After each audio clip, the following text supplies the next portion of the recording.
Hi, everybody, and welcome to McLeod Stadium in Langley in USL Soccer. I'm Perry Solkowski, along with Vancouver Whitecap and Canadian international David Edgar. And David, as we get set for the Timbers 2 taking on Whitecaps FC 2, when you look at the table, both these clubs are in a position where they won't see the postseason. Both these clubs with young players. What mindset do they take into a contest like this? Well, I think in a cold, wet Saturday afternoon, it is about playing for pride at this moment in time. I mean, at the end of the day, you want to make it into the MLS teams, the first teams, and it's about putting in good performances out here. From a Timbers 2 standpoint, they've got one guy we will key on, and that's Renzo Zambrano. Here's a player who's playing just his fourth game for this side. Comes with some experience at 22 years old, has played on the Venezuelan national team, played in a World Cup qualifier, had an assist in a 5-0 win against Bolivia. As far as Vancouver is concerned, a guy who really has been the center of their defense and taken the role in his first year as a professional, and that's David Dahmer Jr. Yeah, I think with 22 starts, David Norman's really had his debut year this year. He's really made that holding midfield position his own.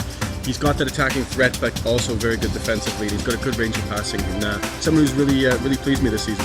When you're talking about soccer and you're talking about Portland and Vancouver, you're talking about some excitement. Look forward to having the call of this one at McLeod Park.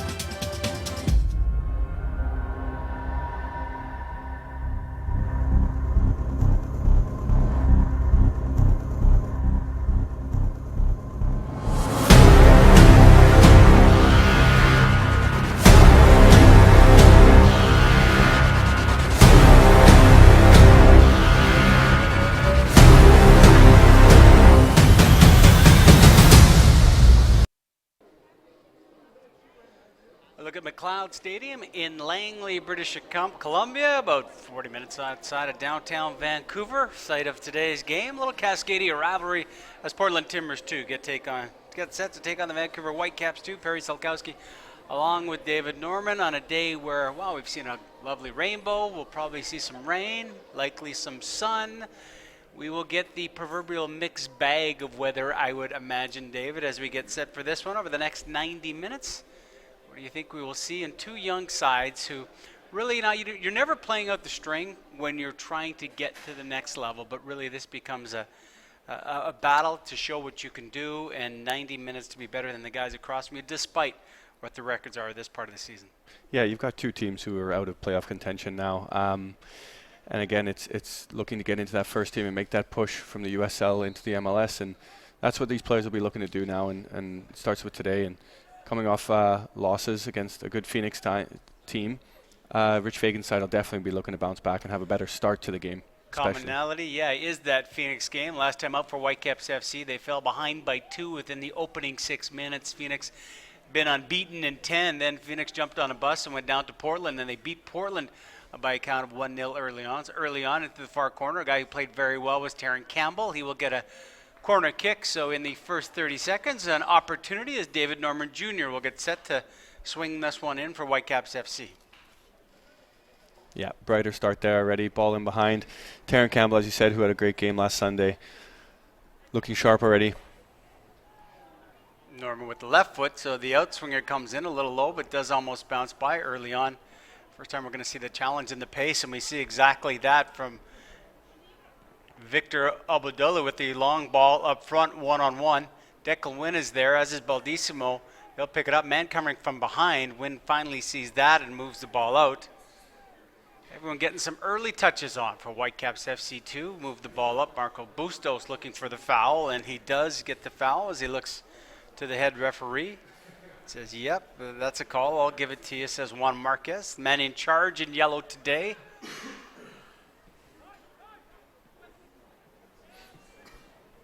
Win, one of 4 New Zealanders who are on the pitch today. That'll be called up 3. Make the 4th Stefan Marinovic, who will get the start for the first team in Kansas City today. They're getting set to take off to international duty. Early ball in.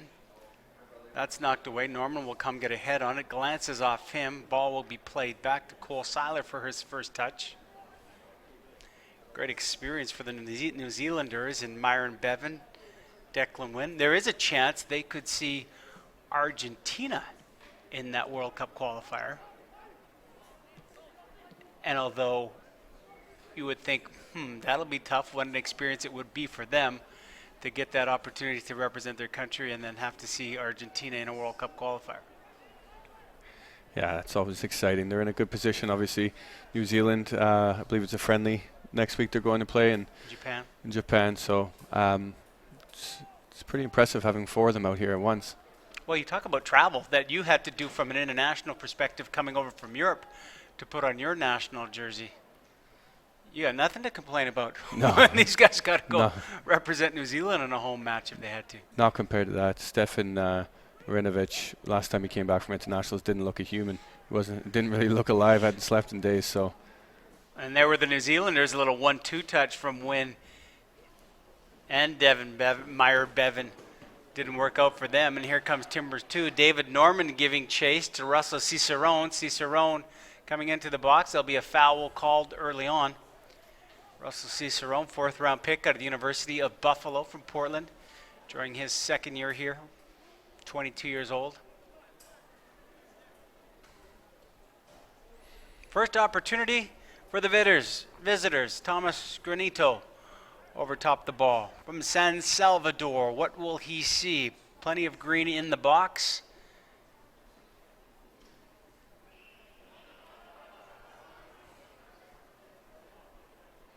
Taryn Campbell, the one wall in the way. Spencer Ritchie in goal today, getting the start for Whitecaps FC2, directing traffic, making sure everybody is manned up. Granito, good ball in. Head on it, a couple of heads on it. It'll come all the way back. Taryn Campbell didn't leave his post in the wall. Pressure as the Whitecaps try and clear the box, but there is an opportunity in the far right side. Cole Seiler does well. Chance for transition, but it won't go for the Whitecaps. Push from behind right there. He'll play advantage. Will the referee? No, he doesn't. He'll call it, and Baldissimo, Matthew Baldissimo of the Baldissimo brothers will get it going. Here's a ball down the right side. Meyer Bevan is there. Bevan will look for a ball in front. Looks like that could have been a handball brought down by the Portland defender all the way to David Norman. To Cole Seiler, and they'll look to see if they can switch some things up. Denny Barbier to win on the left side. Campbell playing a little more central than he did last week. They'll move it around nicely and swing it around. That ball will be kept in on the right side. Caden Chung cuts by 1, puts it back on his right foot. Blocked as he tries to get it into the front of the net. And now he'll be on his horse going all the way down, get some help. Good job by David Norman cutting across there and putting it out of touch. And that's what David Norman's there for. I mean, the balls came out to him from the left-hand side. He's played it out wide. He's that anchor man, that switcher play. He can allow his fullbacks to go. And if they do lose it, as Caden Chung did there, David Norman Jr. is in a good position to win the ball back defensively.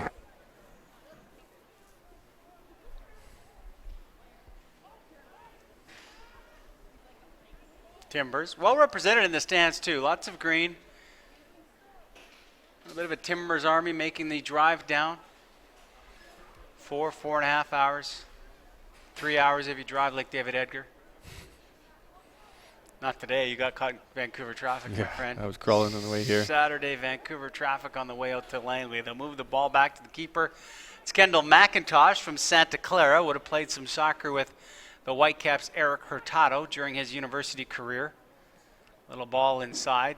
Looking for the outside to see if they could find some speed there. They couldn't, though. Harold Hansen, who made his MLS debut at BC Place this year, was a substitute, big number 45 at the right back position. Came in on a Timbers win. Timbers steal the ball, and they can move now in transition, and they do. A little through ball coming across the slide. Oh, here's a great opportunity. Left foot blocked. Great defensive play. Danny Beerbar comes in, slides across to make the play. The ball is loose for Spencer Ritchie. A wonderful opportunity in transition for Timbers 2. Whitecaps lucky, good defensive play in the end to keep this thing scoreless. Yeah, Caden Chung gets just done on the inside there, but he does well to get back and win the ball back, but it unfortunately just drops the strike, and Danny Barbier is there with a great tackle, and that'll get your confidence up as a center back early in the game. Campbell does well with the touch. An opportunity thought, you know what, the ball was there for Meyer Bevan. He decided to try the volley, didn't get any of it. The play continues on, though. Marco Bustos on that right side had a little bit of room, loses the ball. David Norman will backtrack, seeing if he can be the man to play it, but they will swing it all the way around, and will they come to the far left side? Barbier does a nice play to go straight forward. Took the space that he had, nothing there, but the Whitecaps will stay in possession. 7 minutes gone so far out at Langley, McLeod Park. No score between Timber 2 and Vancouver Whitecaps FC 2. Again, a little play there. This time, the referee says to Caden Chung, yeah, that wasn't the right way. He'll put the ball down quickly and give it to David Norman. That's the fourth or fifth time there that the Whitecaps have got free kicks and put it down, spotted it real quick, and been away. I wonder if Rich Fagan told them to do that if they've seen something in the Portland team that they can't quite get into place as quickly as liked. Most times, wouldn't that be the message from the coach? Just put it down quick, or do you have to know where and when you are in the game as to how quickly you're going to get going and start things up again? Yeah, a lot of the time it's game management. If you're winning 1-0 and the game's winding down, you want to kill some time. It's a lot different. But the Whitecaps here setting the tone in those quick free kicks and really setting a high tempo. Better start than last Sunday for sure. Boy, last Sunday they blinked, and a Phoenix team that had played so well was up 2-0 before you knew it. They actually did well to stay in the game, but the trouble and the commonality between both these teams in Portland and in Vancouver, young squads, good squads, but have had trouble finishing, and that's been the case. Talking to Rich Fagan before the game, this Timbers 2 side that only has 2 wins all year, he said, I like how they play. They're better than their record shows. He's expecting it to be a very tough battle. Norman on his left foot will swing it back to Cole Seiler, and he'll keep it going out to Caden Chung. Bustos, career year for him with goals for Marco Bustos, number 32, the Manitoban born. Looking for his spots, the leader of this young Whitecaps team.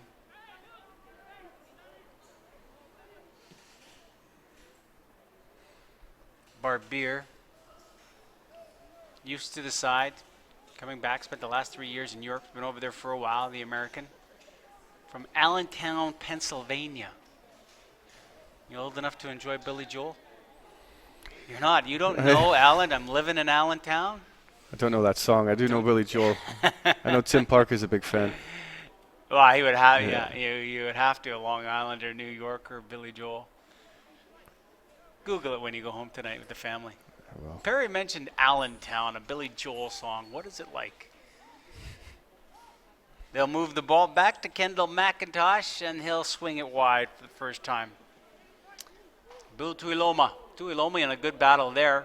He continues forward. Tuiloma, one of those New Zealanders who has been called up, so he's playing against some buddies. Oh, that's a great dummy.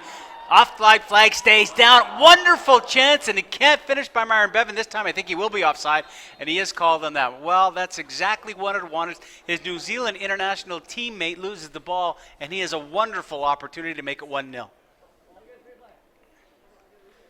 Yeah, great play there from Whitecaps too. Cole Seiler stepping on, front foot, playing it forward straight away. I almost wanted him to have a touch. I was saying it in my head, but Meyer Bevan most likely gave the shout to Marcos Bustos, but great play. Really intricate, and Meyer Bevan probably should have put it away.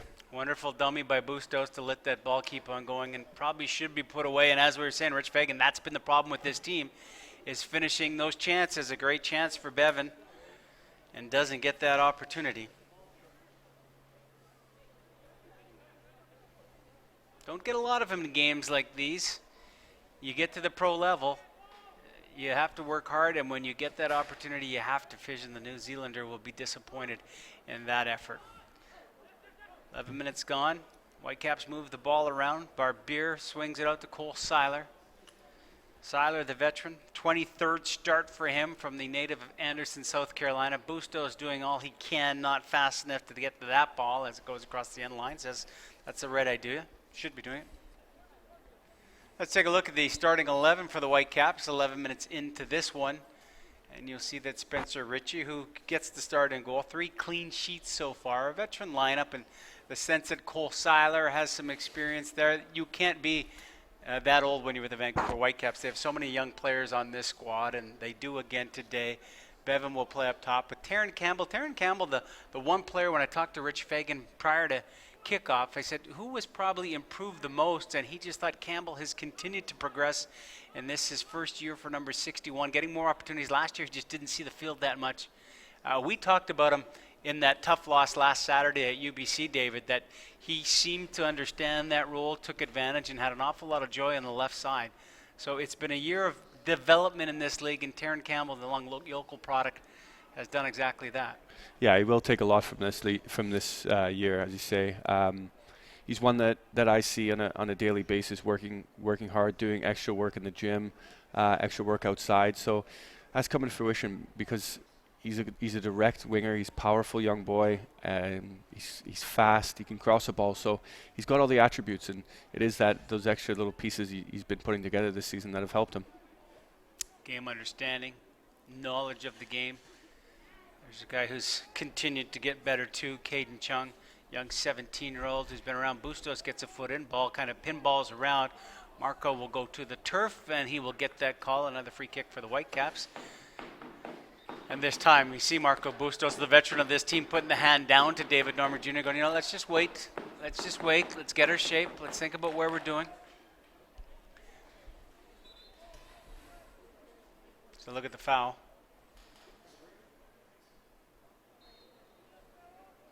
Little ball off the face and then taken down from behind for Bustos. It's a bit of frustration now. If someone kicks a ball off my face, I think I'm going to foul them as well. Yeah. So Yeah, it doesn't matter what the temperature is. That never feels good. No. Nice little touch there by Declan Wynn.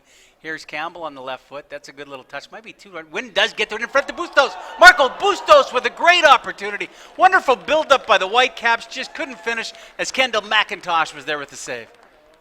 great build up there. Declan Wynn with the overlapping run, the pullback, and Bustos just didn't quite get all of it there. And an easy save in the end, but better play from the Whitecaps. As I said, good start, good first 14, 15 minutes here. Pretty much all in control. There's been a lot of possession for the Whitecaps early on. Good turn on the far side by Timbers. There's that opportunity.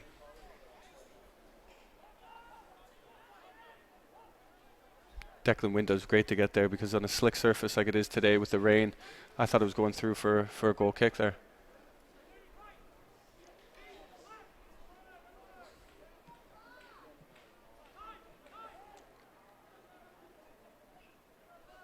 Win in a battle on the right side. Well, Cicerone moves it to David Norman. Whitecaps in a 4-1-3-2 formation. Played 3 at the back last week. There's a long ball. Chris Serban gets on it. That is blocked, but does still get through to the keeper. Good effort by Serban to stay with that. You said actually this surface will play quite well today because of it's not a pouring rain out there, but there's been a drizzle pretty much all morning here in Langley.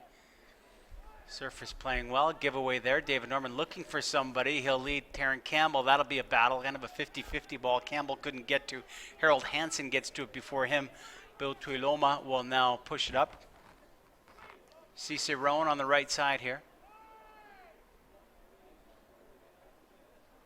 Tuiloma too much with it. And there is a foul. David Norman goes, me? Well, that's how he plays the game. But a couple times Tuiloma in that back position has decided that he's feeling confident.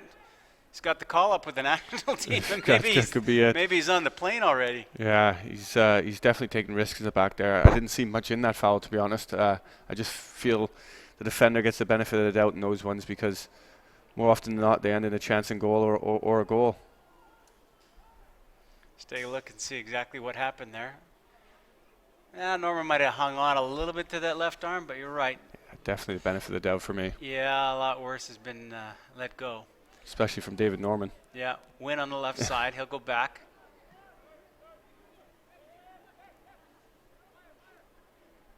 It's good to see the Whitecaps here having sustained ball possession. They've not had that in recent games. Nice movement there. As Meyer comes in, Bevan comes in with a little touch. Now they've moved it back. Still gets in. Campbell can't control it. Reacts well, but it will be Timbers 2 carrying it around a little bit as Russell Cicerone finally finds somewhere to go to and does. Renzo Zambrano, the man we talked about, Venezuelan international, with his first real touch on the ball. He's the experienced player that you would think they would be looking to as the release valve, just playing in front of the back four. Now that wasn't exactly what they wanted to work out, but Carlos Arguino's ball does go to Harold Hansen, so still in possession are Timbo, probably their best possession so far in the opening 17 minutes. But you have to think a start like that gives the Whitecaps confidence because they've all had the touches. But here's a ball that could be dangerous, goes right through the box.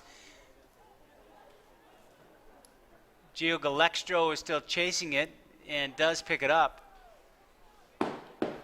Meyer Bevan doing some defending from up top.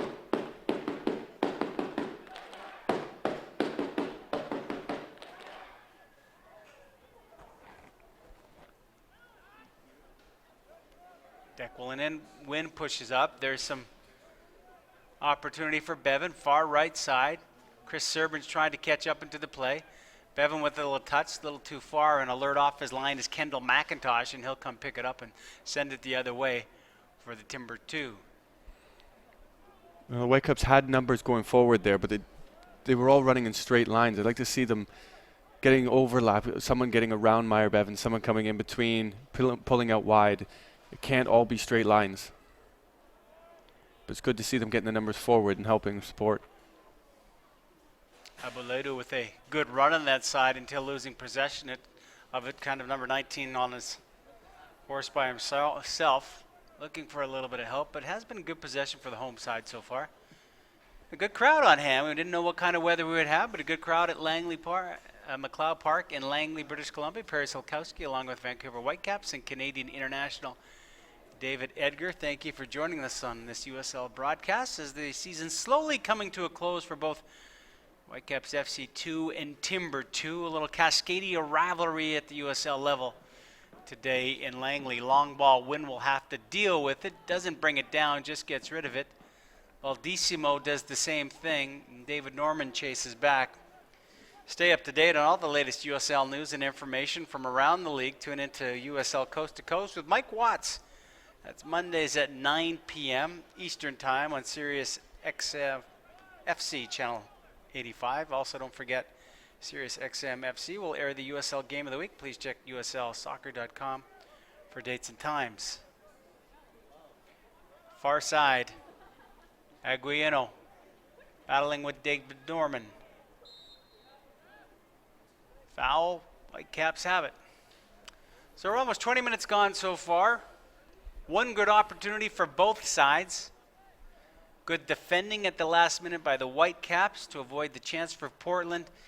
And Meyer Bevan with a chance to finish it didn't quite come off, and we remain 0-0. Win charged down by Harold Hansen.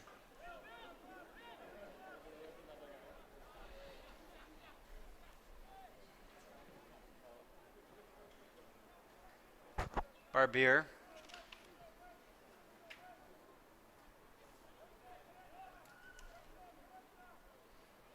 Good work by Norma with a little touch. Bustos doesn't see anything, so they'll try and swing it around and go the other way. Just keep moving from side to side. Make the Timbers move. Win with the cross, that's headed away.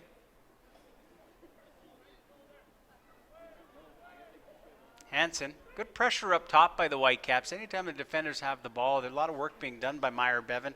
And we talk about it, that's great if one guy's doing the work, but he is getting help from the teammates moving up to put on that kind of pressure. Yeah, you need a shout from behind from your midfielders and from your center backs, telling when to press, when not to. You don't want Meyer going all gung-ho by himself. He does put a shift in. He does want to work hard. He does want to chase every ball down, but sometimes he's got to be sensible in his running. But that comes from his midfielders telling him when and when not to go.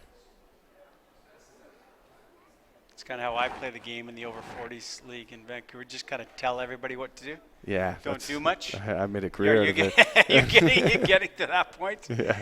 You know what? You know where to put people on the park, and that's you look at this. Marco Bustos is very busy, but he is he's walking to the right spots and moving and making sure everyone's in the right positions. That's part of the game when you see it in front of you. Serban works hard, can't get to the ball. McIntosh delivers. Kind of gets under that one, doesn't go that far. It'll be brought down by Portland. They play up on the left side. That's Arboleda. Arboleda with the long ball searching, not over Declan Wynn. He goes to Campbell. Campbell does well, confident, go all the way back to Spencer Ritchie. He'll go deep if that ball goes by. Meyer Bevan is free. He's not, so he'll do some chasing. There's support by Bustos. Will Campbell come up and take over the next option? He does. Actually, Terran Campbell plays very well, but they do well. Does Portland to bring it, and Campbell keeps on working, takes the ball away from Hansen. Norman does a little shoulder check, says he has a little bit of room. Bustos on the left side. He's calm, spinning around. Back to Campbell. Good 1-2 by the Whitecaps. Do well to work it out to Declan Wynn. This could be a good option here. Little turn, and the offside flag went up. I thought Meyer Bevan may have stayed on the right side. That's good work by the Whitecaps down low just to create space. Yeah, good little football there from the Whitecaps too. Great pick out from Declan Wynn, and Meyer Bevan maybe just offside there. Probably the right call. But yeah, good stuff from the Whitecaps too there.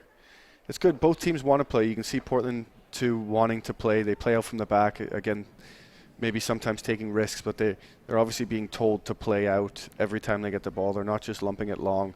And it's good to see two footballing teams wanting to play here. Well, Andrew Gregor, the head coach, second-year man for it can't be, it's a coaching position where you have to realize it won't always be about results. And certainly at this time of the year, standings are what they are. 2 wins for Portland, Caps with 5. You realize, hey, every Saturday, every Sunday, that's the challenge. How do you play the game? How do you recognize things on the field? So it really shouldn't matter where you are in the standings. Everyone wants to go after a championship, but still, there's opportunities. Baldissimo does well to pick it up. He'll give it to Bustos. He was stationary, though. Look at the reaction by Bustos. Anybody likes to see that. He comes down hard, tries to pick up this man. Can't get it. They get it to Russell Cicerone. Cicerone comes to the far left side now. Tackle in the far corner, looking for a foul, and it won't be. It'll be called a throw-in for the Vancouver Whitecaps. No, I agree with what you were saying before in terms of what these USL coaches have to do. And for me, some teams are going out there to win the championship, and that's the be-all and end-all. But I know for sure at the Whitecaps 2 level here, it's about developing players, and Rich Fagan wants to see his young players get into the first team, and as does the first team coaching staff. They're here every week watching. They know about the team. They're always listening. They're always talking, and it's about developing players into MLS players and homegrown players. Well, and in talking to Rich Fagan about the last side we saw, which was Phoenix, the last opponent for both these teams. Wednesday they were in Portland and beat them. They beat the Whitecaps last week at UBC, and they just said that is such a mature side for a USL soccer team. And they're doing it all without Didier Drogba, but they're running over people. That shot goes high and wide. That's a good effort taken from about 25 yards out by Portland. But he said it was a good learning experience just to have his players take on a side that had that much knowledge about the game and were that calm in playing.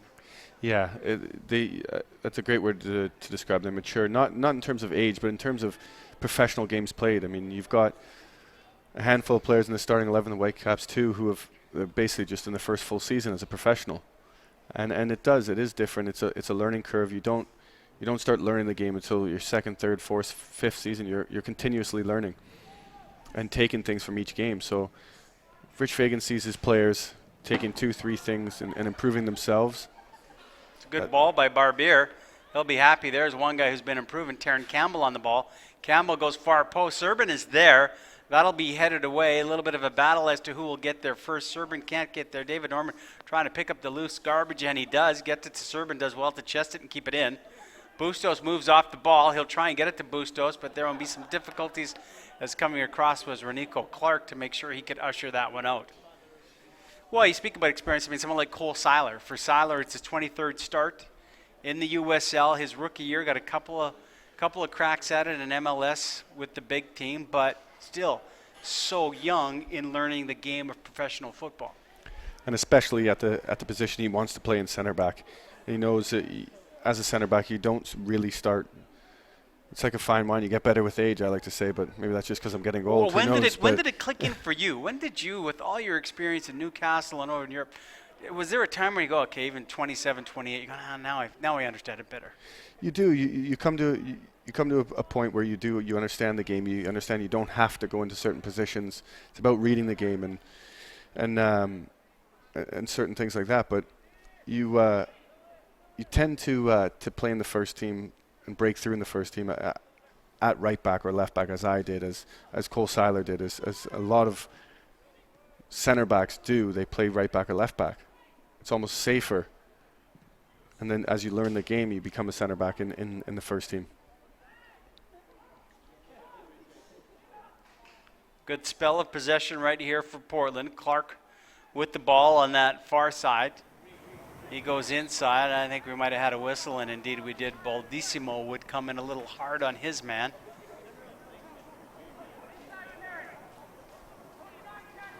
Timbers 2 swinging to the outside. It's big Harold Hansen.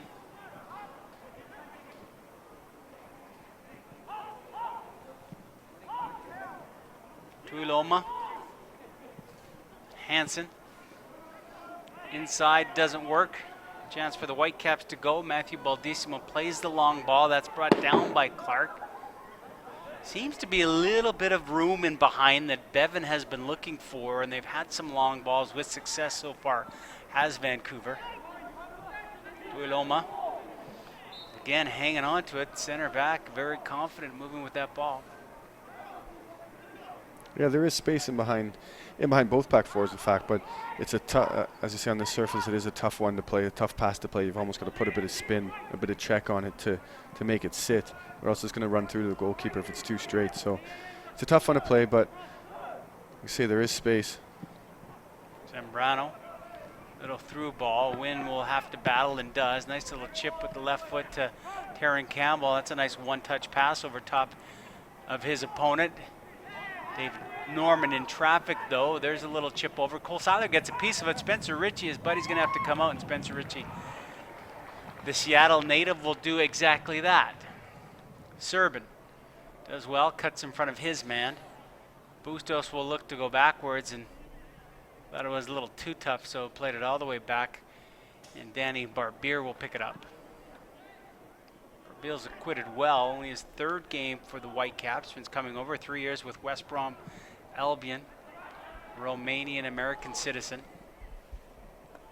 I feel Danny Barbier looks more comfortable in a back four, in the two center backs. Looks a lot more comfortable than he did last Sunday in the left of a three. Yeah, a little more pressure in the left of the three. That being said, it looks like he has that ability to put his head down and take the space if it's there for him, but that would be a big adjustment if you're a center back naturally going to the left side. Coming up here, there's a good ball inside the middle.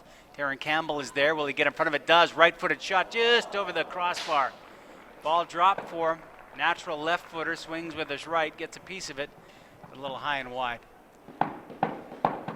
Zambrano just sort of dwells on the ball at the edge of the box there, and Taron Campbell's quick to pounce on it, but sort of snatches at it and leaning back and gets it over the bar. But good pressure there from the Whitecaps too. 19th start for Campbell. 20 goals with Whitecaps FC U18 side. One of those products that's been through the academy and the residency program. And still making a name for himself and learning what being a pro is all about. And he's got better. There's room for David Norman Jr. He'll put that left-footed ball up to Win. That's a nice touch. Will Campbell get there? I think he will. Slides. Nice play by Campbell to get around that ball and kind of hook it. Kendall McIntosh had to be very alert in goal, and the keeper was exactly that. Campbell and Win have got a real understanding on this left-hand side. When's one of them's going inside, the other one's going outside, and seem to get their fair share of crosses in and share the load, which is good to see.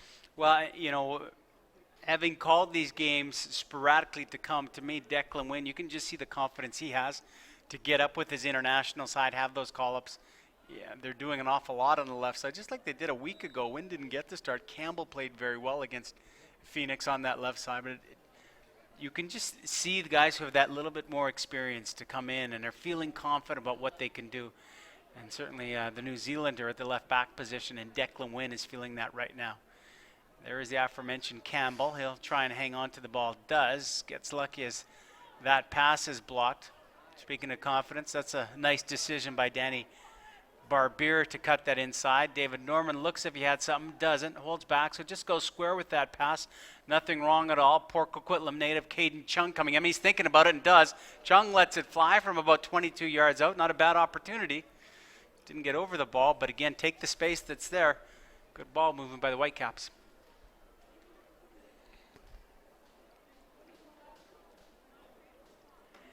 Caden Chung will be a little bit disappointed he didn't hit the target there. He's always leaning back. It's always going over. But I say take the space well. And when one fullback's not going forward, Caden Chung's taking his opportunity with coming down the right-hand side. So it's good. It's good attacking, free-flowing football from Whitecaps too. And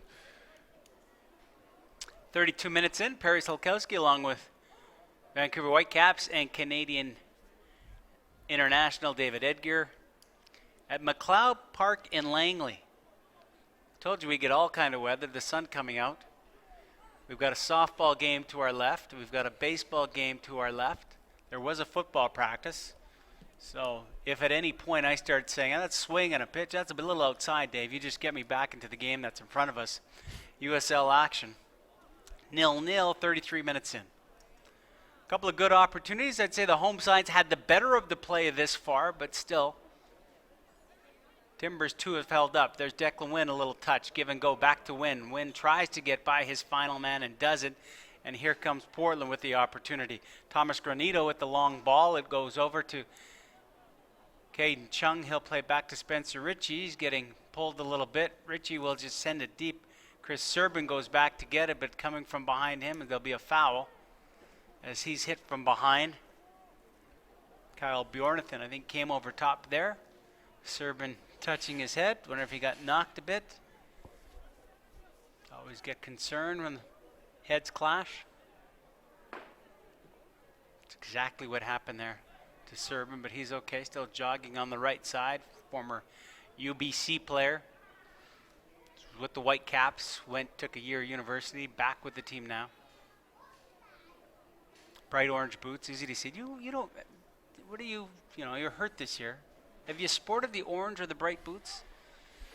I had a yellow pair last year, I think. Did you go with yellow, hey? Yeah. It was a tough decision because you strike me as just, give me basic black, hard-nosed. Yeah. Well, that's what I grew up with, but you know what? Whatever's free, I'll take. So whatever color they give me. And but no, you almost look out of place now with black boots. You do. It's old school. There's an old school pass. Could not. Again, it's always it's close, but can't get pulled off. Bill Tony to a limo with his foot up high and bringing that ball down from Bevan, who again is searching to the outside, trying to find that space for the Vancouver Whitecaps. Now comes in to do a little bit of defending. They move the ball around. Zambrano has it. To Iloma. The two New Zealanders, the Kiwis, Clyde. Sure they'll have a good talk. Clyde again. Push again. Shoving. Now Bevan's going over to make sure that he hasn't hurt Tuiloma and he's going to be on the plane with him before the week is done. It's okay.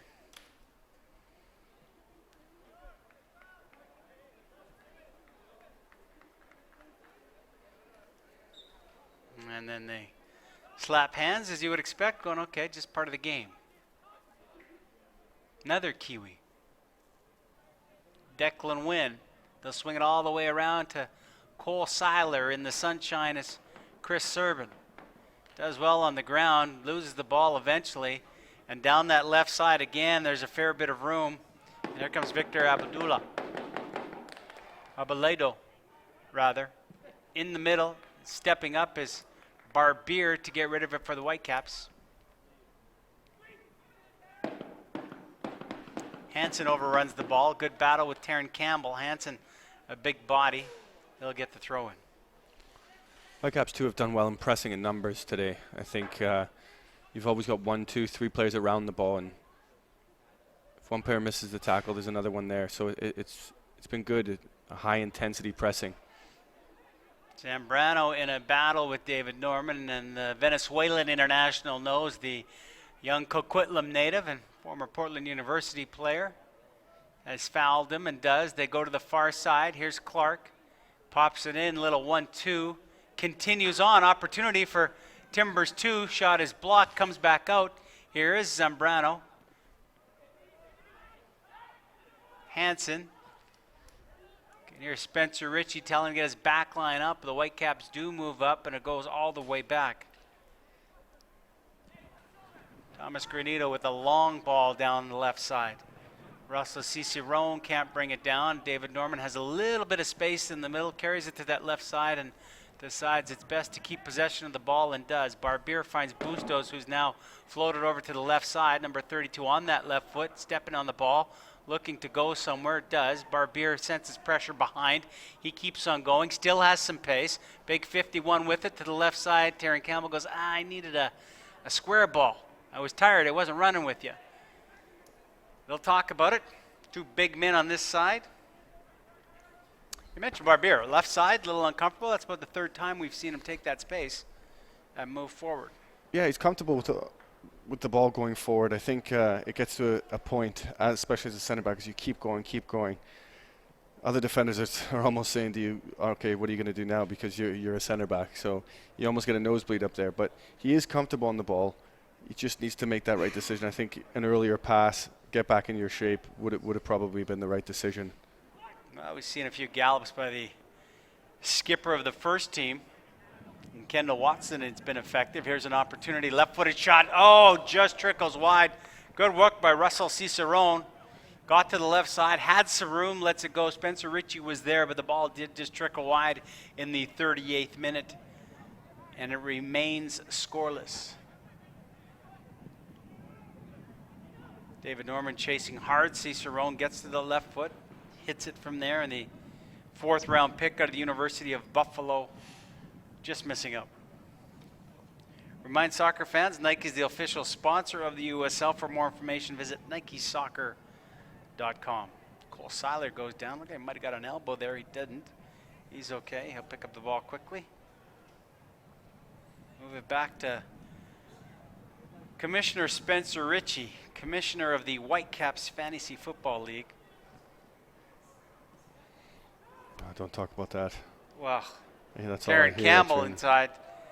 It doesn't, when the team is on the road, as they have been this week, multiple players with nothing better to do than continually hound the defending champion for trades. Of course, I'm the defending champion. Oh, yeah. I mean, Jordan Harvey, Shane and Williams, Spencer, Rich, just concentrate on your football match. Yeah. Everybody wants Aaron Rodgers from me. You know, your team mocks me when I'm at the draft, and then they want what I have. Although I'm 0-3, and they remind me of that all the time. I'm in last place. Yeah, it's fascinating to me, see how seriously these guys take this stuff. I can't get it. It's been a nice break having them away, traveling on this away trip, not having to hear about it. Yeah, good tackle there by Chris Serban. He got nothing but ball. Can they go the other way quickly? Baldissimo has to stretch for it. He'll go to the outside. Declan Wynn is on his horse on the left side. Here comes the Kiwi. Wynn. Terran Campbell. Meyer Bevan in the box. Bevan moves, is not to him. Diving header. Good opportunity for Serban. Oh, not what he wanted there. Saw it coming, tantalizing, juicy, and couldn't get anything on the right volley. I think Chris Serban was almost in two minds. He didn't know whether to hit in the half volley or the full, and just got stuck. And good tackle by Cole Seiler. So tackle. Much speed on that left side. Look at it right now. Great closing speed by Victor Arboleda. Arboleda just flying down the side. There's the Chris Serban tackle that got it all started. Textbook.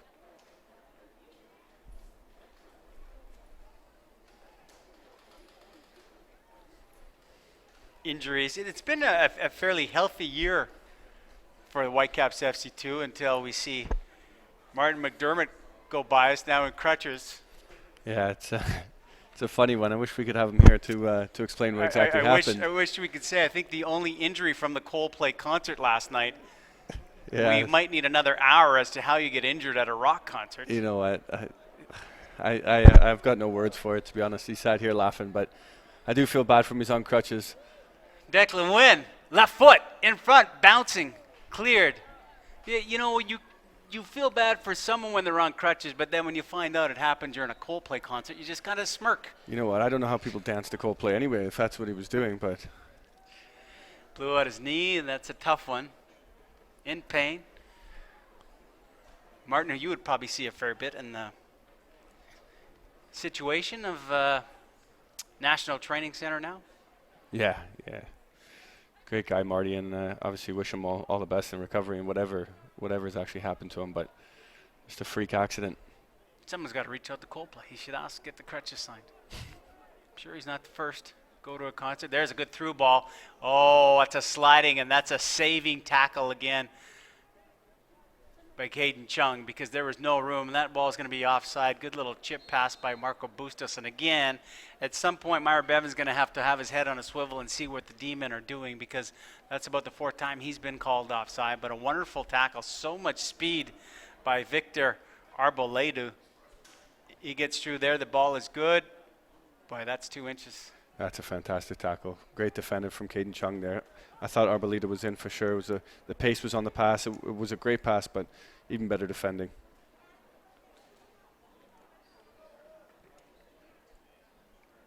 Tuilomo with the ball. It's brought down by Declan Wynn. He'll just put it across the pitch. Goes out of play. 43 minutes have been played here in Langley, McLeod Park. No score between Timbers 2 and Vancouver Whitecaps FC 2. The game slightly died the last 10-15 minutes here. Good energy, yeah. It was a good start, good opening 30 minutes. But it seems like there's been an awful lot of running, because there's an awful lot of room back and forth trying to find that long ball. Yeah, it's bound to happen. You can't keep that pace and that tempo up for the full 45, 90 minutes. But you say regroup at halftime. I thought both teams have had good spells, good opportunities, with the Whitecaps too slightly edging it in terms of quality chances and possession-wise, but still no score. Left side has been where most of the joy has occurred. Here Declan Wynn again doesn't have the speed to counter and take on his counterpart, as Cicerone would win the ball. He'll look to Hansen. Hansen, a little ball to Renzo Zambrano. That through ball misses their lead target. There'll be no added time, so just a few seconds left. Barbier, who's had a good first half, will go back to Cole Seiler. They'll try things on the right. Caden Chung. Little through ball to Baldissimo. This was one away. A quick one-time pass across, and in the dying ambers of the first half, Marco Bustos will grab the ball for a corner kick to see if the Whitecaps might be able to put one on the board before they go to the halftime locker room. Probably last kick of the first half here, and great time to score if the Whitecaps can nick a goal here.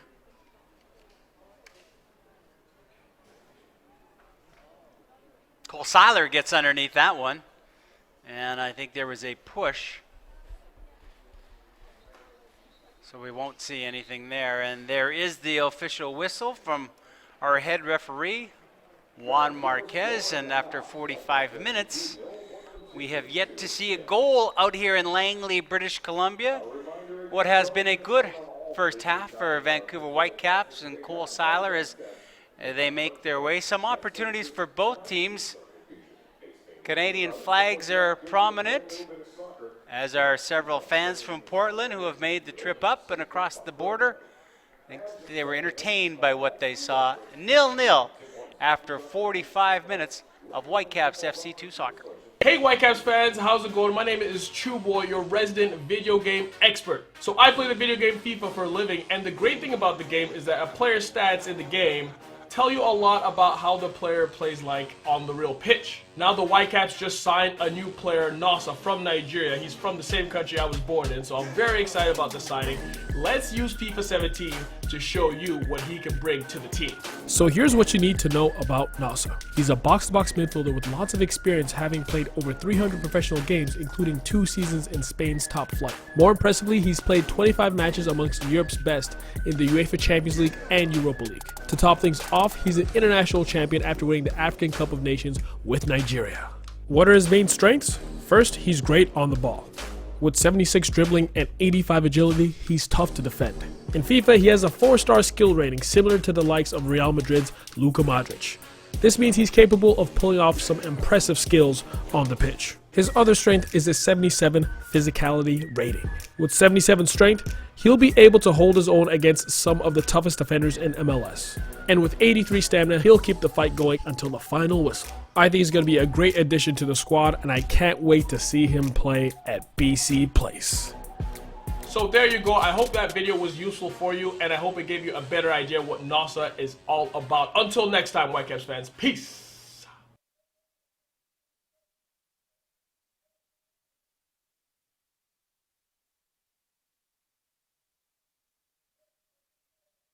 Rain is going to be fun to watch. Again, another Whitecaps can break it. It's Jordi Reyna. Away he goes. Reyna accelerating away. Gutierrez way up into the plate offside. Couldn't get on the end of that one as they chase here and steal the goal away. He's fouled. Right on half of the area. Nerwinski with the cross. Reyna!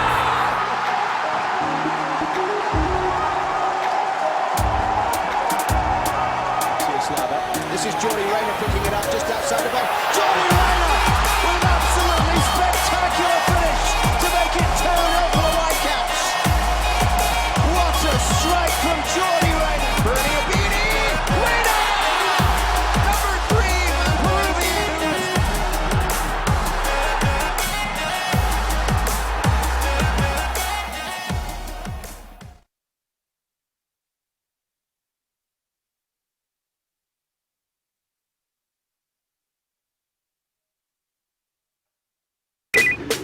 Russell Tybert here. Tsawwassen, Big Splash, Water Park. I got this challenge. Put your hands in! Hey Russell, welcome to Big Splash Water Park side. Thank you very much. Thanks for having me. Welcome. We got an amazing challenge set up for you today. It's also going to be a refreshing challenge. Let's get to it. Let's go. So here at Big Splash, we're not just all about water slides. We have an amazing basketball court, beach volleyball court. Figured we'd get ourselves a game of horse going. What do you think? Absolutely. Let's do it. Good luck. You know, he did surprisingly well. He came up with a couple trick shots that threw me off. Please go in. There we go. H for you. That's what we should do with our foot. Try to kick it in. Yeah, the basketball challenge was really fun. I can see why you picked soccer as your sport. You make it and I don't. This is terrible. And we have one challenge for Russell. Second challenge is beach volleyball. We're gonna try to get it in the tubes or hit the tubes. Does that count? Because we said if you hit it. Yeah, so that's one. That should be one. Russell, you're putting Big Splash to shame. Congratulations. I know. I'm doing it for the Whitecaps. So that was challenge number 2. You ready for the next? This is where we'll shine. You run up the stairs. At the top, you'll see 4 slides. Got a big race coming up. I'm up 2-0 in the series. And they're attacking my fear. Pick your poison. I'm gonna go down cliffhanger. Sounds good, man. I'll see you at the bottom. All right, good luck. Whoever gets down first into the pool wins this challenge. That is such a disadvantage for me, though, because he knows the slide. You bet. That's why you won the first 2. The only reason you won is because the aerodynamics of my hat slows me down. How'd you like the splash blaster? Terrifying. That's 2-1 for you, right? 2-1, man. All right, let's go to the next challenge. This is very simple. It's who can swim underwater the farthest. All right, time to tie it up. Ready, set, go. Hey, Mitch. I'm a shark, so I should be good. Russell definitely did best at the underwater swim. But he's a heck of a swimmer. Russell went to both ends of the pool underwater, and unfortunately our head lifeguard did not. So the underwater challenge is really what separated these guys in the end. Took me for a surprise, to be completely honest. 3-1, baby. So you're gonna throw me a bone on that one. That makes it 3-1, so technically you've won for the day. Thanks. But there's one last ride I want to show you. This is Eddie's Eagle Run. This is your final challenge, but you can just sit and enjoy it. Congratulations, Russell. Thank you very much. We are so grateful that you came out to Big Splash today. Enjoy the rest of the day. Thank you for having me. Let's do it. Having Russell here today was an absolute blast. It was super awesome. Terrifying at times, but awesome. When I first met Russell this morning, it was pretty surreal, to be honest. Super friendly guy.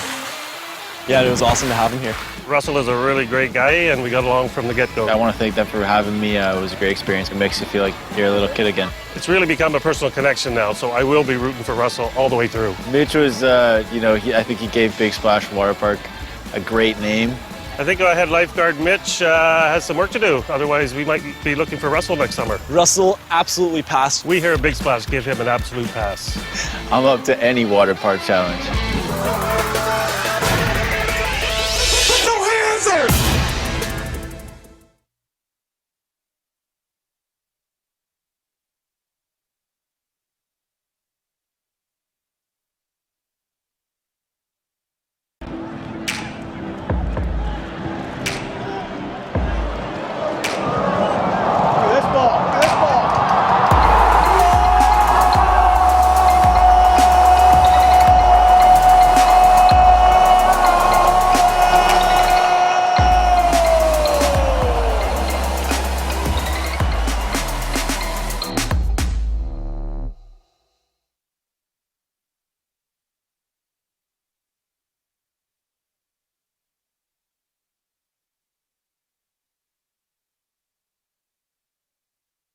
I'm a retired school psychologist, and helping people was my thing. I was very independent and thought I could take care of myself. I fell and I had to have Meals on Wheels. After my stroke, when Meals on Wheels started, I was on the other end of the stick, so to speak. Meals on Wheels, coming to my door as someone who's housebound, having someone check on me, assures me that I'm not forgotten. Meals on Wheels has given me a mode of freedom that I wouldn't have otherwise. We're the clients. We are the clients. We are the clients of Meals on Wheels. America, let's do lunch. 1 in 6 seniors faces the threat of hunger, and millions more live in isolation. Drop off a hot meal and say a quick hello. Volunteer by donating your lunch break at americaletsdolunch.org. They said I have troll teeth. That my voice sounded like a possessed baby doll. That no one would ever love someone as stupid as me. That I was fat, ugly. Disgusting. The effect of bullying is potent. We will no longer be the silent majority. Now, when you see online bullying, there's something you can do about it. We're gonna take action with the I. I am a witness. I am a witness. I am a witness. I am a witness. I am a witness, and so are you.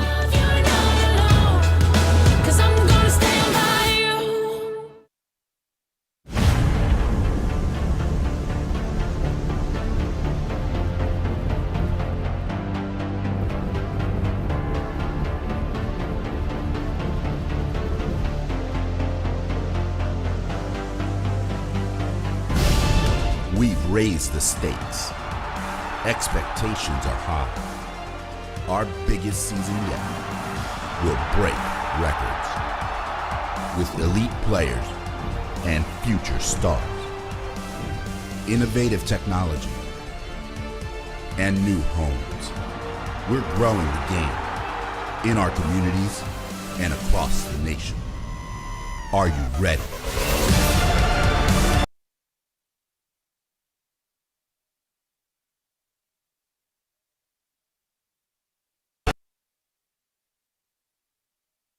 Hey Whitecaps fans, how's it going? My name is Chewboy, your resident video game expert. So I play the video game FIFA for a living, and the great thing about the game is that a player's stats in the game tell you a lot about how the player plays like on the real pitch. Now the Whitecaps just signed a new player, Nasa, from Nigeria. He's from the same country I was born in, so I'm very excited about the signing. Let's use FIFA 17 to show you what he can bring to the team. So here's what you need to know about Nasa. He's a box-to-box midfielder with lots of experience, having played over 300 professional games, including 2 seasons in Spain's top flight. More impressively, he's played 25 matches amongst Europe's best in the UEFA Champions League and Europa League. To top things off, he's an international champion after winning the African Cup of Nations with Nigeria. What are his main strengths? First, he's great on the ball. With 76 dribbling and 85 agility, he's tough to defend. In FIFA, he has a 4-star skill rating similar to the likes of Real Madrid's Luka Modric. This means he's capable of pulling off some impressive skills on the pitch. His other strength is his 77 physicality rating. With 77 strength, he'll be able to hold his own against some of the toughest defenders in MLS. And with 83 stamina, he'll keep the fight going until the final whistle. I think he's going to be a great addition to the squad, and I can't wait to see him play at BC Place. So there you go. I hope that video was useful for you, and I hope it gave you a better idea what NASA is all about. Until next time, Whitecaps fans, peace.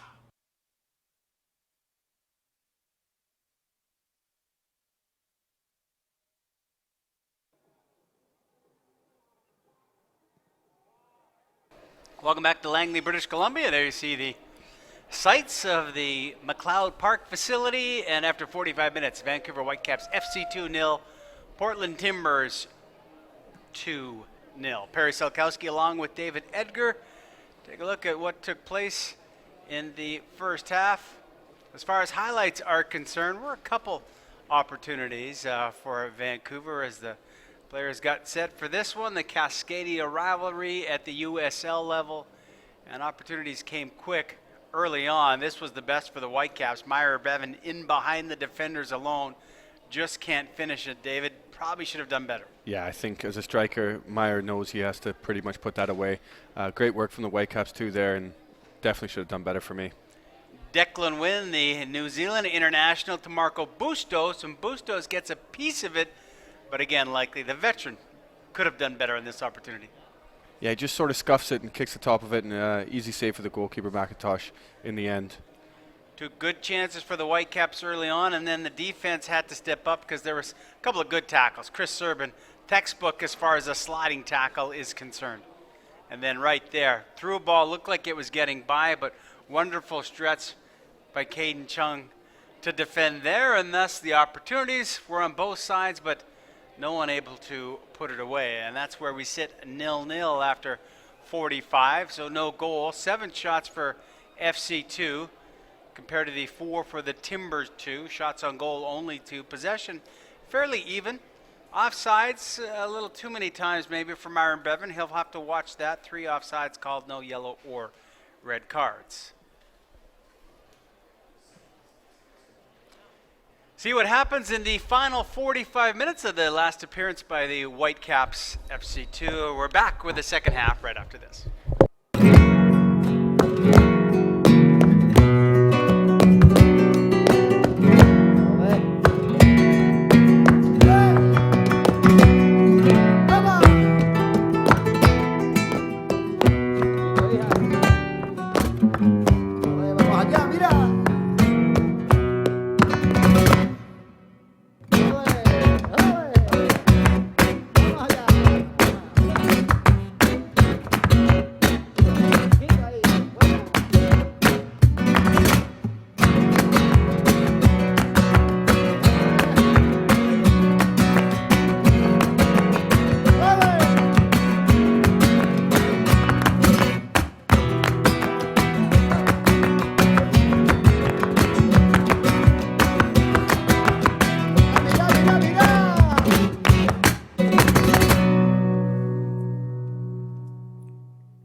Set for the second half here at McLeod Park in Langley. No score.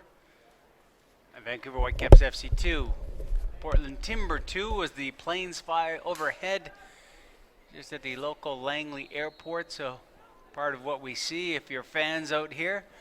Planes coming down just over the final road. And then at the airport early on, see if someone can fly early to the goal. Here's an opportunity. Bustos comes in hard. He'll have it on his right foot. Lets it go. Yeah, that's not the foot he wants the ball on all the time. You have to take it on the right foot there, and a great 19 seconds in, a good opportunity for Marco Bustos. Yeah, good pressure there from Matthew Baldissimo, winning the ball back in a good position and just over hitting that pass. And as you say, Bustos doesn't really want it on his right foot and couldn't quite get the power behind it, but good start from the Whitecaps too. What do you think the main topic of conversation was for Rich Fagan in the 45 minute or the 15 minutes of adjustment that he would have had at halftime? I think it was just keep doing the right things, keep doing the same things, the simple things that they've been doing. Good pressure, moving the ball, and I think that taking their chances again.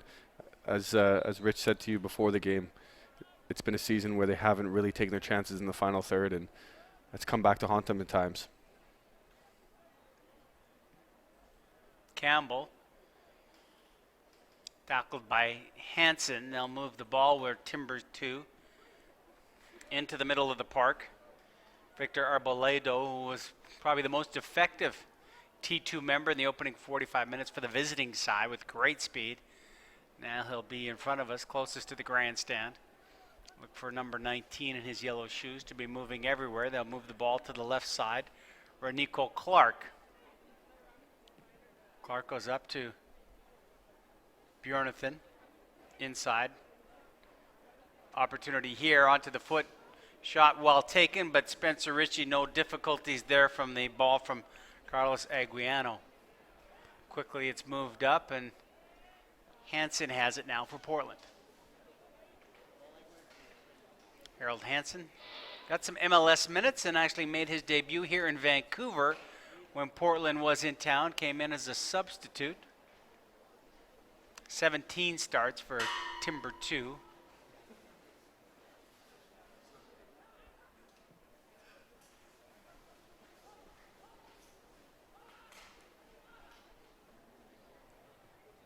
Santa Clara University's Kendall McIntosh in goal. 19th start for him for Portland. Would have played on the same university side as Eric Hurtado of the Vancouver Whitecaps. Caps, of course, in action in a few hours' time in Kansas City. One of the better soccer atmospheres you find in Major League Soccer. First team trying to bounce back from a tough night in Seattle on Wednesday night. Little touch there. Arboleda. Right foot cross deep into the box, trying to track it down. Unable to do so, though. On the far side was Russell Cicerone giving a goal kick to the Vancouver Whitecaps. Yeah, Arbaleda's been the main threat thus far for Portland this afternoon. I think his directness is definitely, he's constantly moving, he's on the move, he's checking in. If he doesn't get it, he's trying to spin in behind Caden Chung. But on the other hand, Caden Chung's done very well, and it's been an interesting battle here. You have someone like Arboleda is such a fast player. Is it just a tendency for those in the back and even the midfield? Loose ball here could be trouble. Is it a tendency to just try and play that ball over top because you see his speed, you see his defender, and go, listen, he'll get behind him if the ball is perfect. But then they've tried it for 45 minutes, good defensive plays by Whitecaps defenders, and haven't been able to spring him. Does it get you away from build-up when you have that much speed? Sometimes it does. It's almost similar to playing with a big man up front, where you constantly, you can play it into him because he's going to win everything, he's going to hold everything up. But I've been watching Arboleda, and he does come short. He does want the ball to feed. He's comfortable with the ball to feed. It's not just like a fast sprinter who just wants the ball in behind. So he does have that different side to his game. And that's what makes it difficult for the likes of Caden Chung, who's been defending him very well today. But you don't know whether he's going to come short and spin, or he's going to come short, stay and get it. So it's tough. It's a tough position to play fullback when you're up against a tricky winger like that. Bjornathan will have to turn in tight spaces. There is Arboleda trying to turn on Caden Chung, who's played him very, very well. That throw in, though, behind Cole Seiler. And he's going to have that pace. And look at the Jets on number 19. Spencer Ritchie doesn't have time to play a touch on that ball, just automatically clears it away to halfway. Communication, Cole Seiler and Danny Barbier are a little confused, but they talk at the last minute. Ball sent up in the air. Clark brings it down. Bjornathan, left side of the pitch. Looks to play a little 1-2. David Norman with other ideas. Bustos have something on transition. Myra Bevins waiting, didn't know where to go. Bustos tried to cut on that left side back into the middle of the park. Wrong decision there. Chung to Serbin. That ball's behind. Bustos almost was able to pick it up. Barbier presses high at halfway. Followed up on the left side by Declan Wynn. A little scrambly right now, and that ball from Hansen, a through ball all the way through, indeed it was, to Spencer Ritchie. It's a bit, you have it, we have it right now. No team really putting their foot in the ball and dominating possession, but getting some good positions. I think Marcos Bustos holding on to it a little bit too long there, attracting attention to the defenders and not playing the simple pass. So there's opportunities here in this. And good turn by Taron Campbell on the far side. He was fouled. 38 yards away. David Norman will come, number 42 with the left foot. Send up some big men, and indeed that's where Danny Barbier goes. Cole Seiler heads up there. See what Norman can do. Swing this one in. Maybe change it. 51 minutes gone. That's a good ball by Norman, but it's all Portland defenders there. They'll head it away, and Marco Bustos will give challenge to it. Everybody still stayed up, so lots of big boys in the box. That ball is loose. Baldissimo trying to find it. Can't. Comes back to David Norman, who started everything. Norman tries to make a move on his opponent. Can't. And now it's cleared all the way back. And it will be Declan Wynn playing it back to Spencer Ritchie.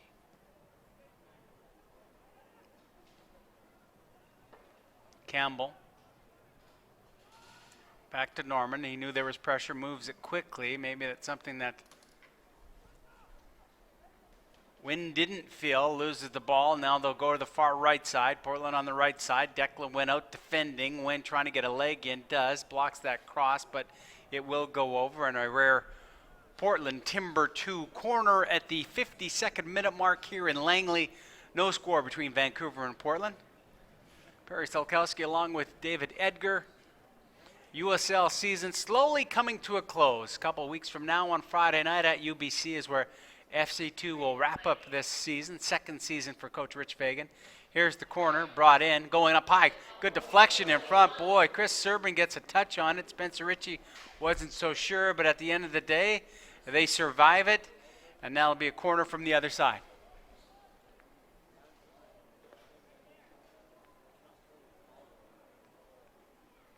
Yeah, Serban wasn't so sure. I guess as you're a defender, you play whatever you know you can do. A little reaction there, David, and keeping it clear. Yeah, good clearance there from Chris Serban, doing his job on the line, near far post, and then coming inside when the ball gets headed. From the other side now, again, good ball all the way through, actually bounces. No one gets a touch on it as it got by. Meyer Bevan was there, the striker defending, and it will be a Whitecaps goal kick. And getting set for our first sub of the game.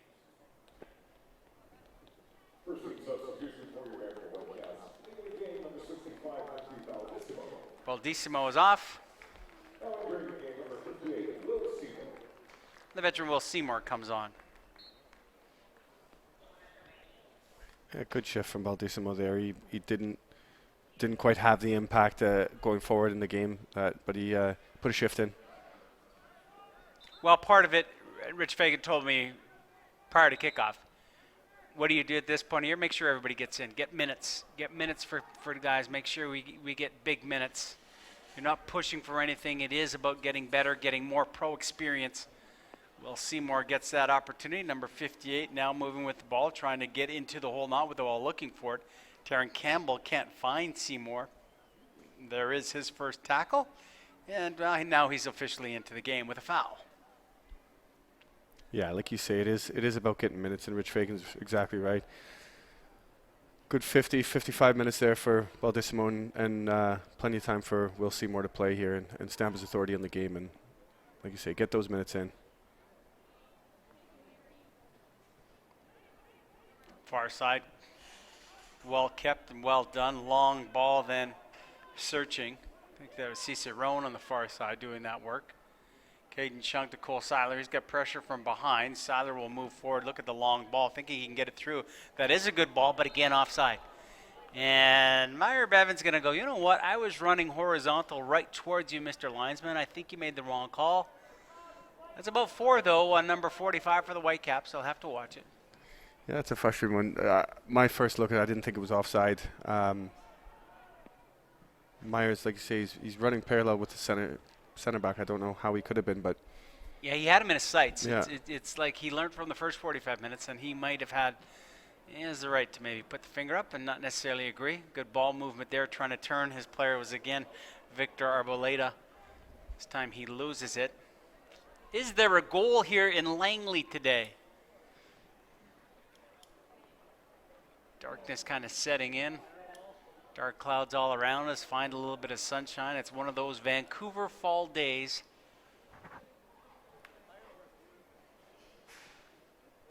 Good battle by Hansen and Campbell. You know, sometimes you forget, young Campbell is only, a teenager still. Getting used to it. He's got a big man's body on him. And he battles hard. There is Campbell. A little touch. A little too much, though. Bevan couldn't find it. He will challenge deep in the corner. Portland turns, kicks it out. Campbell again tries to bring it down. Can't. There's a reaction that any coach will like. Lose the ball and fight hard for it. Does exactly that. David Norman comes to help, and that was almost through to Meyer Bevan there. Good pressure though, Marco. Bustos picks it up. Bustos has Norman on his left side. He goes the other way to Campbell. He had a 50-50 ball on either side. Bustos reacts well though. He goes hard. This time Will Seymour comes in with a challenge. I think we'll see a card. Yellow card to Will Seymour. There was some great pressure by the Whitecaps, and David just sticks his foot in. Yeah, some great pressure there from the Whitecaps to keep the pressure on, going in numbers again, and then having that anchor in Will Seymour. And I got to agree with the referee there. It's a booking. It was late. Renzo Zambrano is the Portland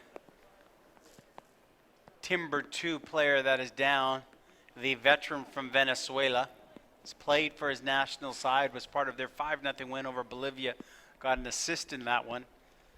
Checking his left ankle right now. It was good pressure, good high pressure by the Whitecaps. They caused a few turnovers in a matter of seconds there to keep it. Zambrano is up, and after talking to the referee and the trainer from his side, I think he will be okay.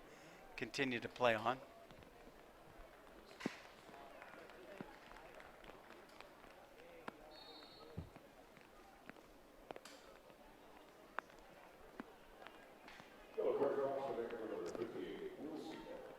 So Seymour, number 58, gets the caution in the 58th minute. Putting a stamp on this game and how he plays. Big physical.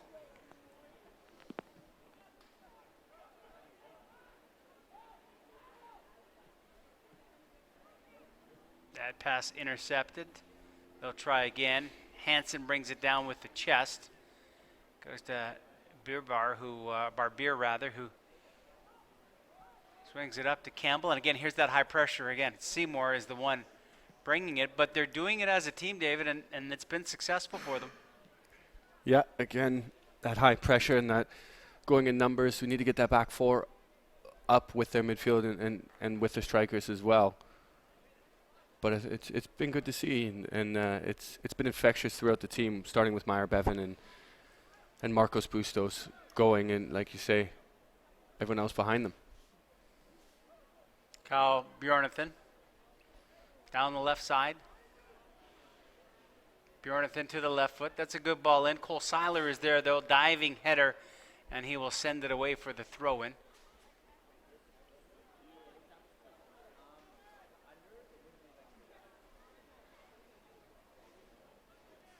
It's a good touch and a good battle. David Norman's going to get called for it, though.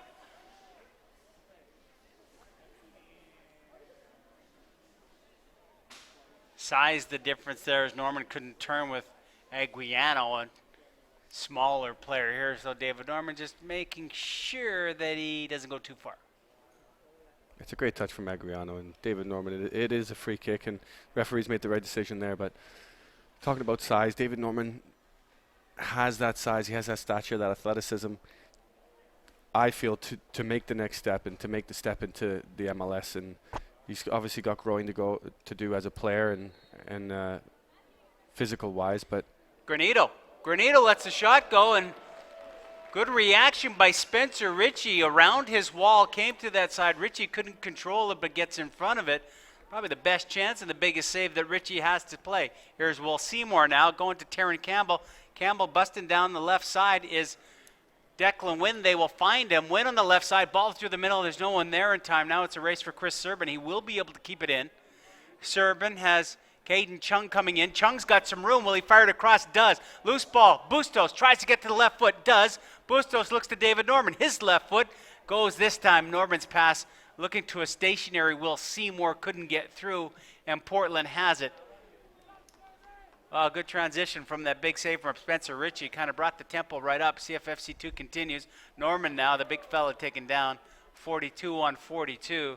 No question about that. There's Granado. Take a look at that save by Spencer Ritchie.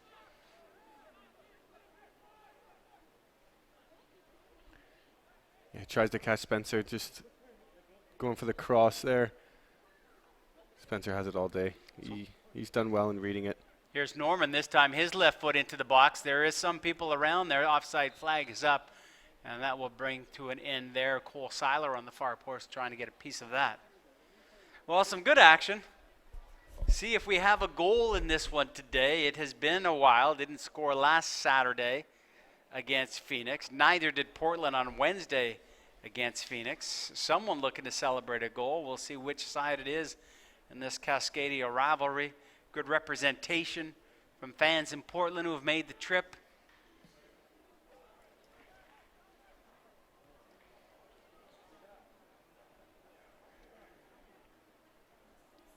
Little flick on, gets past and right back to the back four of the Whitecaps. Wynn being chased down, good pressure by Galextro.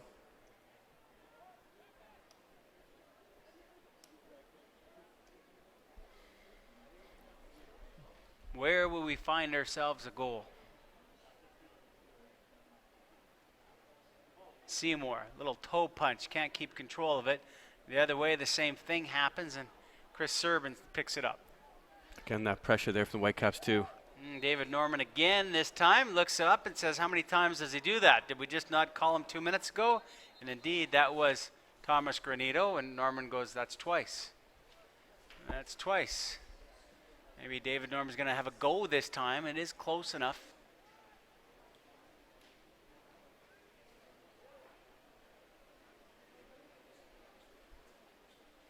Yeah, David Norman can hit these. He's got a sweet left foot on him, and obviously with the weather and the surface, can be a difficult one, tricky one for the goalkeeper. 1 year in university.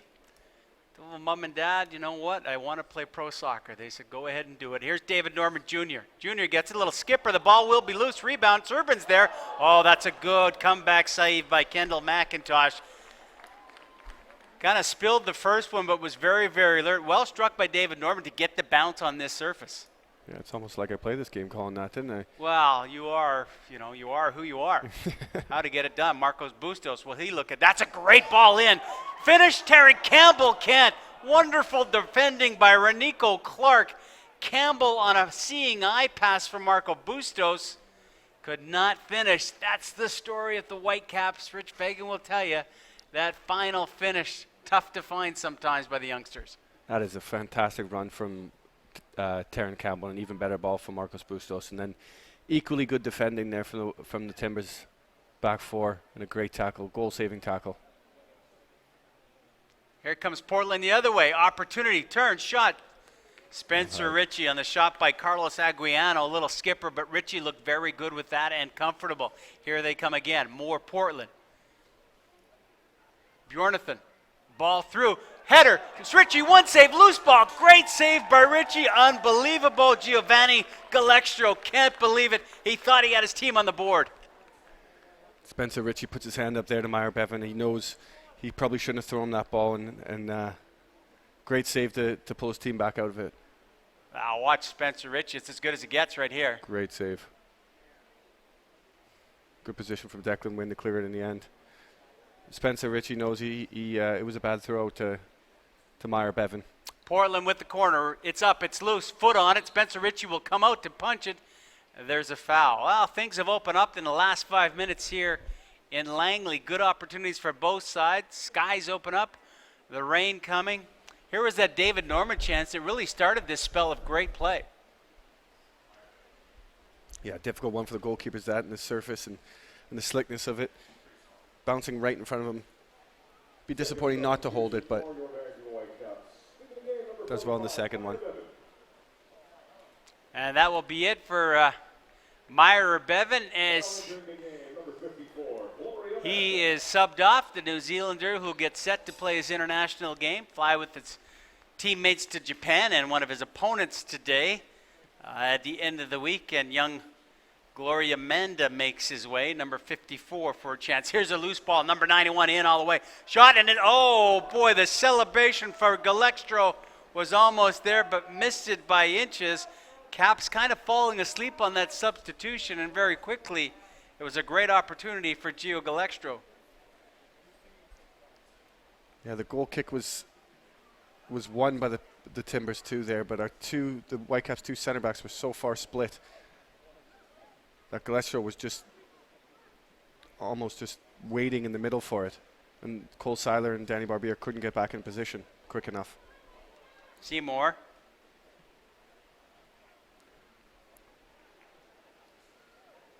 Barbier plays it in the middle. They lose it. Another good run. Ritchie comes out on a 50-50 ball. Loses it. Opportunity. And they put it into the back of the net. They get on board. Portland scores. The loose ball is Spencer Ritchie. Can't bring it in. And it's Victor Arboleda who makes it 1-0 for Portland.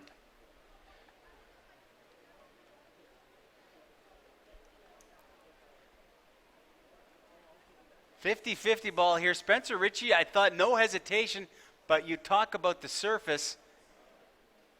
Couldn't bring it down. Good timing by Victor Arboleda, and then the finish. Yeah, again, I think for me it's got a lot to do with the surface. Spencer will be disappointed in himself not to have held on to it, but it is slick, it is slippery out there, and gets the rebound and goes around Spencer. Spencer Ritchie does well to be in the right position to come out for the first one. And now the Whitecaps 2 backs against the wall here. Arboleda's been very good. Talked about his speed. He has been everywhere, so not surprising that he is the man who puts Portland on top. A little bit of an injury that they're dealing with is Portland, as Russell Cicerone went down during that goal. But Spencer Ritchie won't be pleased. Looking at his gloves, he's got a big towel with him that he keeps on the side. It is raining probably as heavy as it has here in the 68 minutes that we have played, but there have been some opportunities. Certainly the Whitecaps can't complain that they haven't had their chances. See if they can put one into the back of the net and even things up here. After 68 minutes, it's 1-0. Timber 2 with the lead.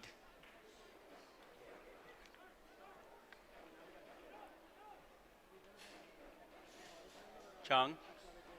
Serbian's kind of boxed in, does well to get to it, and actually keeps it in with a little bit of a hook slide. Kendall McIntosh is there. He will keep things slow. When I said defenders is hurt in the blue end zone with the Langley mark, so McIntosh alerts the referee. Problem is, it's going to be a throw-in right away because the injured player was off the pitch. So they're not going to wait for anything. So I think that was Will Seymour giving the ball back with a little frustration, wasn't it? Yeah, that was a bit of half and half one there. But You'll give it back to the keeper because you didn't mean to throw it out as you did. Here's the ball, but just in case if it skips, you better make a save. yeah, it is sportsmanship in the end, but it was a bit of a confusing one because the player was off the pitch and he came back on. First touch for Gloria Amanda to Seymour to the outside. He will go and deliver that ball to Caden Chung. Back they go to Cole Seiler. Well, the Whitecaps have had opportunities. They found cracks. Just haven't been able to finish. Probably their best chances have been in this second half. Meyer Bevan with a breakaway in the first, though. Probably should have put him up. Here's another opportunity here. Declan Wynn to Bustos outside to win. That cross, I believe, is blocked, and looking, it will be a corner kick opportunity for the Whitecaps. Yeah, some good football there down the left-hand side again. 1-2s. Declan Wynn does well to keep it, win the challenge, and have another 1-2 with Marcos Bustos in the corner to come here. Big Danny Barbier is in there. Cole Seiler pops in there. A lot of guys coming from the top of the 18. Delivery is a little short and headed away. Can they get it back out to Norman? They don't. They come to cover it. Declan Wynn is there, though, so they do keep position. Campbell to win. He'll have an opportunity with that left foot. Ball does come in. Gloria Amanda trying to find it. Portland brings it down and clears it away.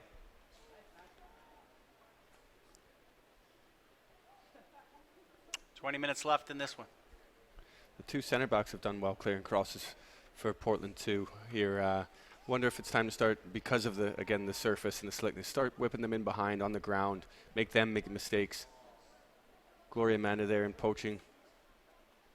Bustos tried to find him as he cut back into the middle on his left foot. Didn't work for him. Here comes Portland. T2 won't exactly be looking that hard for the goal. They've got the one. They've wanted one. If they could come here and pick up only their third win of the season.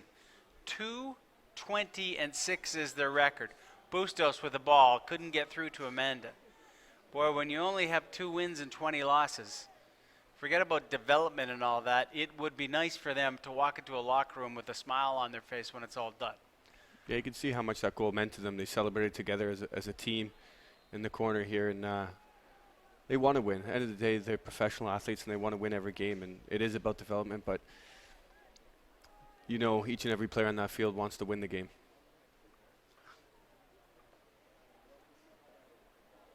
Bustos over the ball. Again, an opportunity to see if an in-swinger. Really haven't created much as far as the set piece is concerned today. Maybe this will be the one. Bustos, a Manitoba native, Odorot, swings it in with the left foot, goes in deep. Cole Seiler goes up, can't get to him. David Dahmer Jr. runs through it, tries to get a foot on it, can't. It's still loose. Seiler swings it outside. Danny Barbier with the left foot, looks for it, hooks it in, bounces around. Little pinball action, but finally Portland will pick it up. And now they're gone. There's numbers on the right side, but they actually go to the left. Here's your goal scorer. Spencer Ritchie comes out. He is beaten. Opportunity for Abeleda. He controls the ball. Ritchie now is back in goal, and they will call that a goal kick. Wow, Spencer Ritchie coming out. Again, no hesitation, but probably didn't realize how quick Victor Abeleda is. I don't think anybody near here is winning a foot race against him. I think the Whitecaps too and Spencer Ritchie have got away with one there. Clearing it, Portland too, clearing it from their set piece. It's a mindset of a defender when you see your goalie out that quick. Is it quickly to head to the net or to the ball? Yeah, you automatically go in and protect your goal line after that and pray that your goalkeeper doesn't get sent off. Footwork by Renzo Zambrano. He loses it. Gloria Manda can't wait for that ball. It is picked up and an opportunity. Shot goes off. Barbier in front. Nice play by Bill Tuoloma, who steps up and lets one fly. The New Zealand international with an opportunity. Gloria Manda realizing, you know what, I can't wait for that ball because they're not standing still behind me. Here's that opportunity with Spencer Ritchie coming out, and it's just the pure speed of Abeleda. Yeah, he's caused problems all day. Caden Chung's done well in defending him. Caden probably should have been tighter there from the clearance from the Whitecaps 2 corner, but Spencer Ritchie really, for me, has to stay in his net. He's in his net this time as that ball goes all the way through the box. Taryn Campbell will get to it and charge down the right side. He's got some room. He's got Bustos and Gloria Manda with fresh legs cutting across diagonally. Campbell keeps the ball. Looking for help now. He'll have it, and Will Seymour. Seymour's got some room. He tries to get it outside and does to Declan Wynn. Little one-touch pass. It is kept in by Seymour. Or Serban, rather. They'll move it around, and back it comes to Danny Barbier. David Norman, hard pass, doesn't get through. Maybe he had an easier play in swinging it to the right back, and Caden Chung doesn't. Norman's now doing the defending. Bjornathan plays it back. Norman with a little tug of the shirt. What me? And he realizes, oh, the referee Juan Marquez had a pretty good view, and indeed it was a foul on number 42. 74 minutes left out here in Langley. Vancouver Whitecaps FC 2. Last game they'll play here at McLeod Park. They'll finish the season up a couple weeks from Friday with their final game at UBC. Look forward to the call of that one. Remind fans to stay up to date on the latest USL news and information from around the league. You tune in to USL Coast to Coast with Mike Watts Mondays at 9 p.m. Eastern Time on Sirius XM FC Channel 85. And also don't forget, Sirius XM FC will air the USL Game of the Week. Please check uslsoccer.com for dates and times. You'll also get your share of soccer talk on Point on Sportsnet 650 with Perry Solkowski and Randeep Janda from 1 to 4. How's that for a shameless plug, Mr. Edgar? We haven't had you on yet, have we, recently? No, I think it was your first guest, wasn't it? Yeah, well, sure, first and best. Yeah. Loose ball in front. Serban comes flying in hard. Big collision in front of the net. It's Chris Serban with no fear goes in hard. The Portland defender goes down, trying to see who that is. And, well, you have to be fearless, David, and Chris Serban was on this play. Yeah, both brave and great defending there. I think it is Tuoloma, I believe. Tuoloma again, yeah. He's done well today and great clearance to keep his side 1-0 up. Corner kick. David Norman Jr. swings it in with the left footer. Too tight, no bodies in front of Kendall McIntosh and the Santa Clara University native or product pulls it down. Gloria Amanda walks beside him just in case, see where he's going to distribute the ball. There'll be some extra time in this one as we reach the 76th minute here in Langley.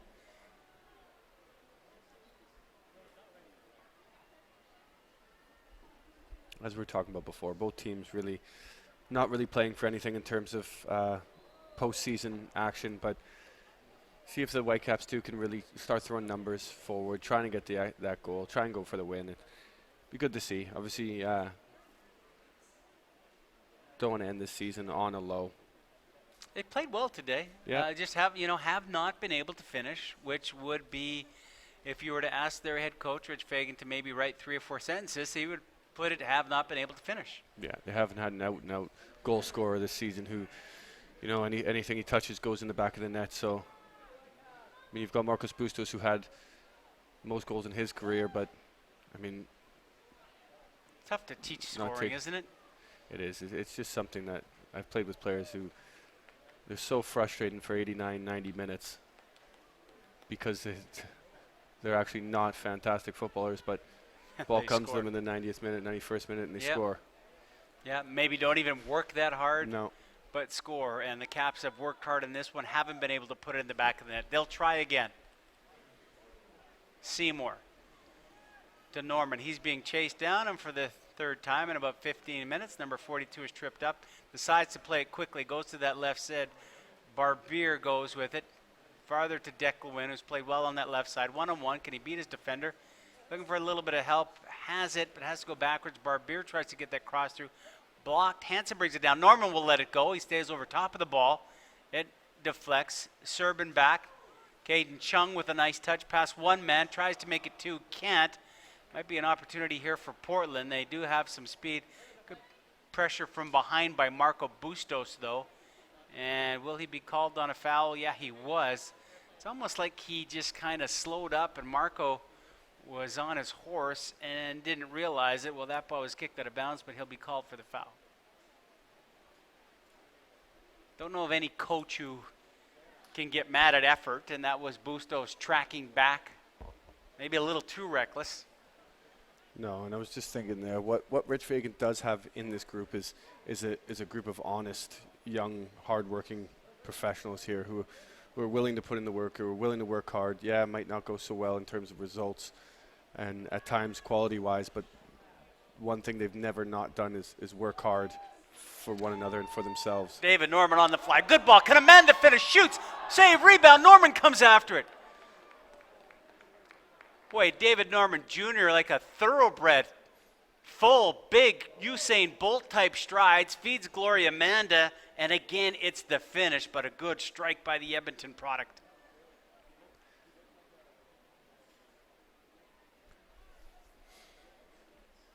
Will it come? Will it happen? We're approaching the 80th minute here in Langley. Portland with a 1-0 lead over Vancouver. Yeah, you're starting to get that feeling now that Whitecaps are getting their tails up. And again, Portland have only won twice this season. They don't really know how to see out games and how to win games. So Whitecaps too can use that to their advantage here. Wow, wonderful challenge for both these young teams. Can Portland see it out? Does Vancouver keep on coming and find a way? Cole Seiler will swing it to the outside. Going back for it is Caden Chung. He's now 1-on-1. See what he can do with it. They just give the 1-2, and that's effective. That's a good ball in. McIntosh does well to actually hang on to that one as his gloves meet the turf because Gloria Amanda was hanging around, but good work on the right side by Caden Chung and Chris Serbin with a little give and go. Still life on the Vancouver side, trying to find the equalizer. Yeah, McIntosh does well to hold on to that. He's done that a couple times now and not spilled out to the likes of Gloria Amanda and Maya Bevan. Here comes Portland. Shot, oh, just missed against the run of play. Russell Cicerone, the University of Buffalo product, gets a left foot. I don't think Spencer Ritchie saw that till the dying seconds and just watched it go by the far post. Fresh legs for Gloria Amanda. He'll get to that ball first. Amanda looking for help. Seymour's there. Chris Serbin's on the far right side with his hands waving, but that's not the place to go. There is some room here for David Norman Jr. David Edgar in the broadcast booth waving his hand saying, go forward with it, go forward with it. Here they do. They play the ball out to Bustos. He'll go to that left foot. He loves it. Looking for someone moving. Can't find it. Bustos takes it halfway across and gets shouldered. And this time, although not thrilled, Renzo Zambrano says, hey, man, that's how we play the game in Venezuela. That was shoulder to shoulder. Earlier on, here's that David Norman Jr. run and the chance.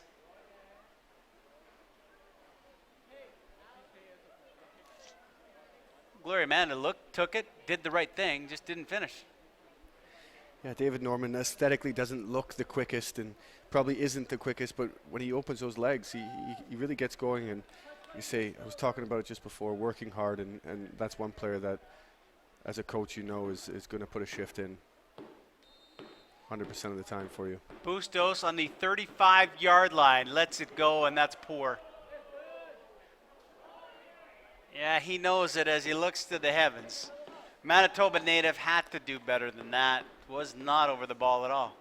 Yeah, that's frustrating. A player of Bustos' quality should be getting that on target, and he knows it himself, and it's frustrating. And there was that earlier opportunity by Portland, and that really is just a matter of inches as Spencer Ritchie watches that go by. His team's still alive and still in it. We've played 82 minutes here in Langley. Just need a goal to tie. The effort has been there from the Vancouver side. And it's not like Portland's trying to see this out. They're coming hard. They're looking for more. They've only won twice this year. They're not sure what they're supposed to do, so they're just playing the game, and it's making it a better product. Here is Zambrano from 40 yards out, lets it fly, make that 25 yards out. Exaggerating. Yeah, there's some confidence. And he's the one man who's been so good, Victor Arbolado, just hanging on to the ball.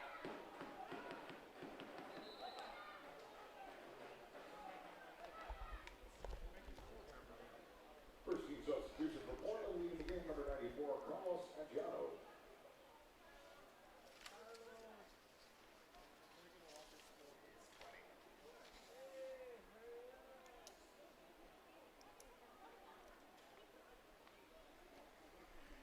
Substitution for Portland coming now. In fact, a double substitution as they'll see Andrew Gregor, the second-year head coach. Seeing if he can see this one through.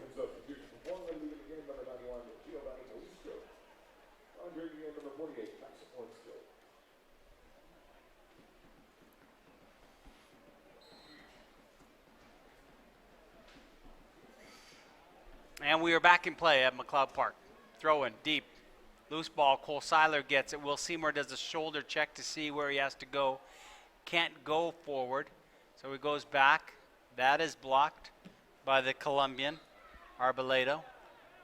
Turn into a throw-in.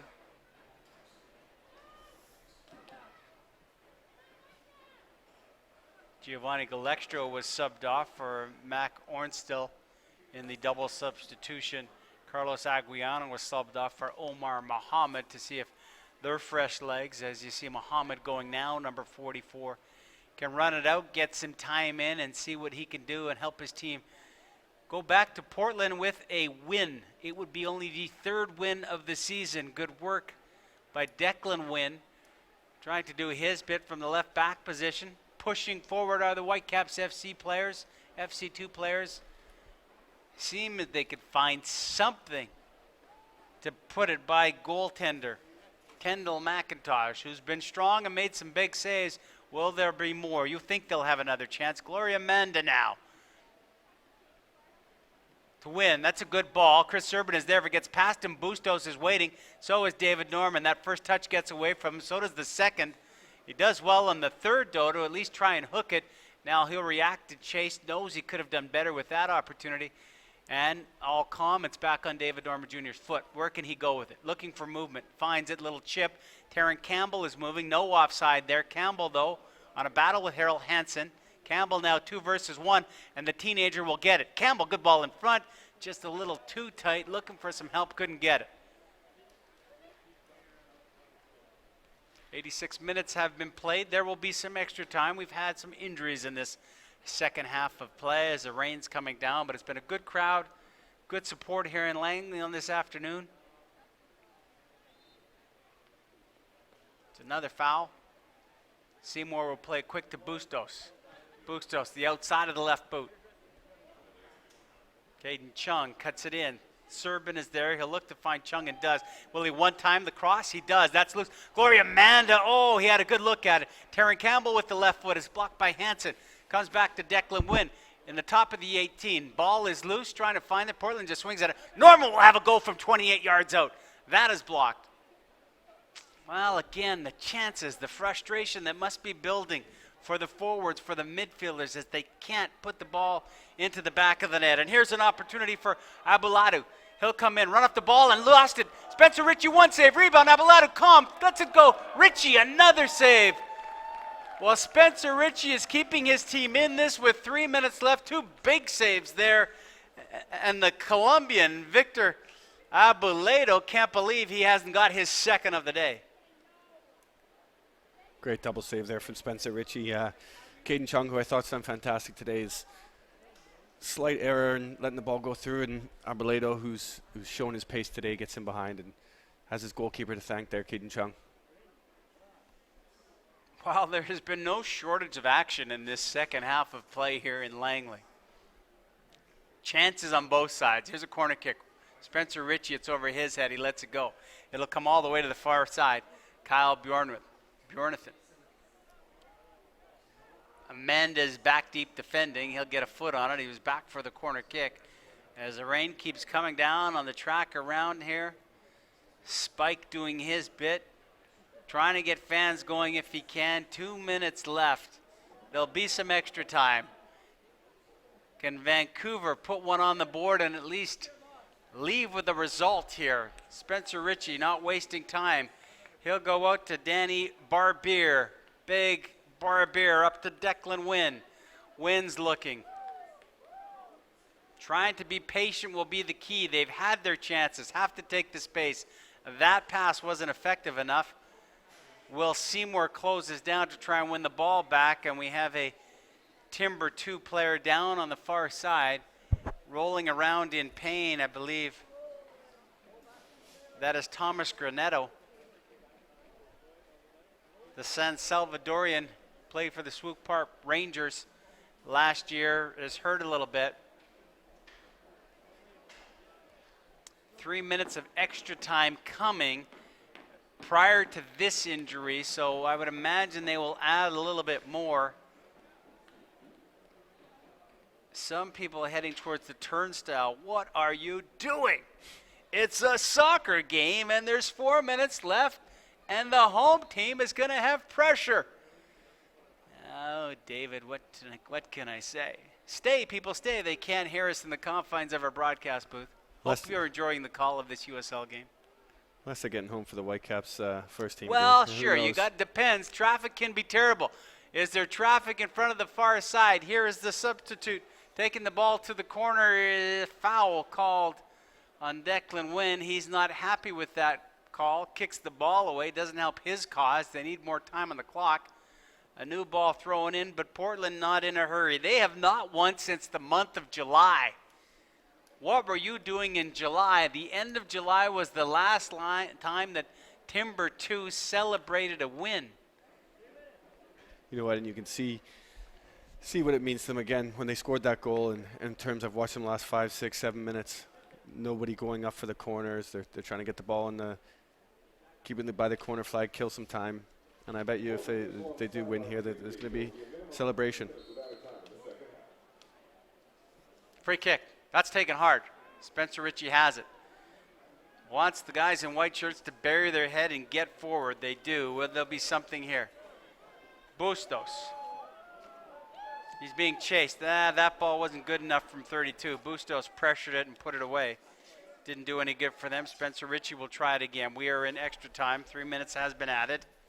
See if a goal will be coming from somewhere. Ritchie plays the long ball. Serbin goes up, comes to it. It'll come to Gloria Man. The touch isn't great, and neither is the second one. But fortunately, it still stays in Whitecaps' possession. David Norman Jr. coming hard. Fouled, as he has been. That's going to be a good battle in the middle of the park with Granito and also with Renzo Zambrano up against David Norman Jr. Has acquitted himself well yet again here. This is 23rd start. Norman Jr. left foot in. That's a good hard ball. Serban can't find it. Comes out loose. Bustos can't get to it. Does now. Bustos steps on it, hangs on to it. Will swing it out to Chung. He'll look to the far side. Seymour's on the right flank. He'll look to cross it in. Seymour does. That's a low ball, though, but they get a corner kick with a few ticks on the clock left. Might this be the opportunity?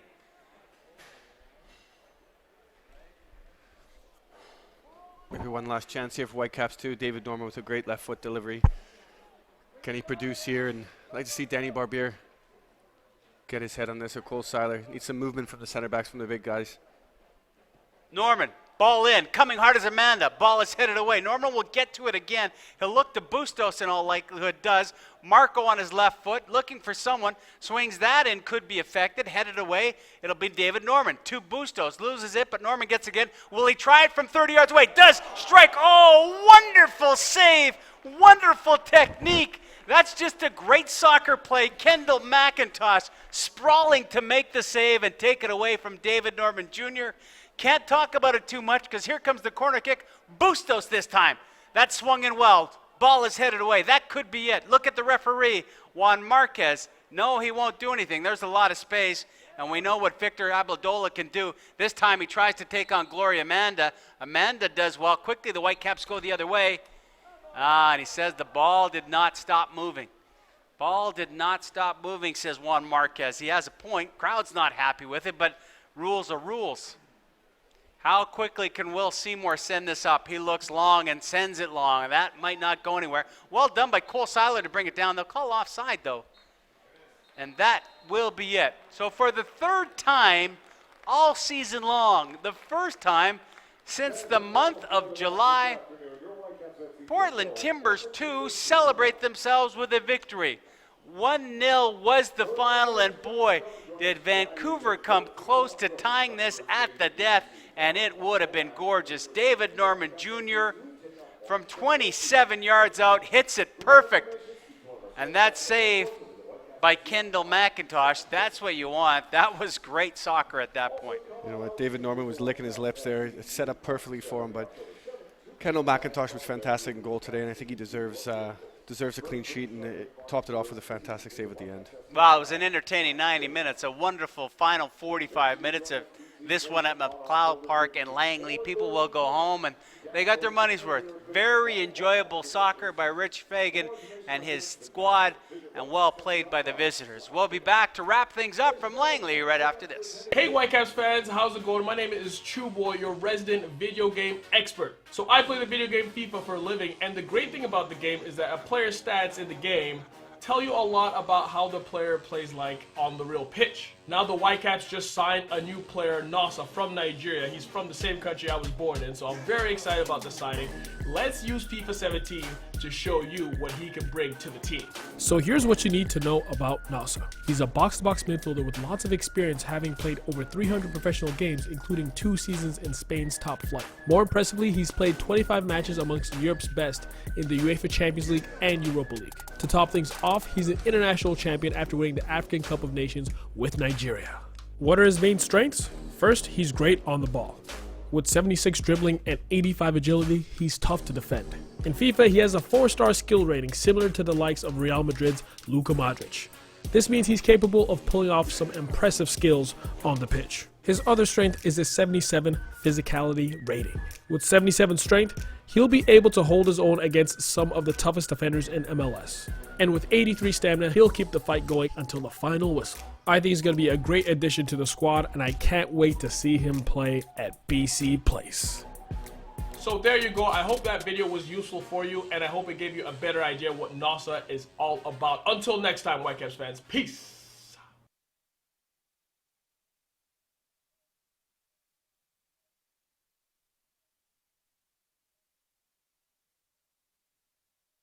Rain is going to be fun to watch.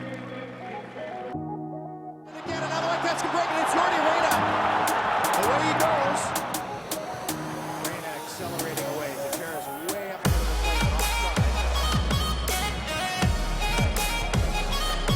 Couldn't get on the end of that one as they chase here and steal the goal away. He's fouled. Right on half of the area. Nerwinski with the cross. Reyna!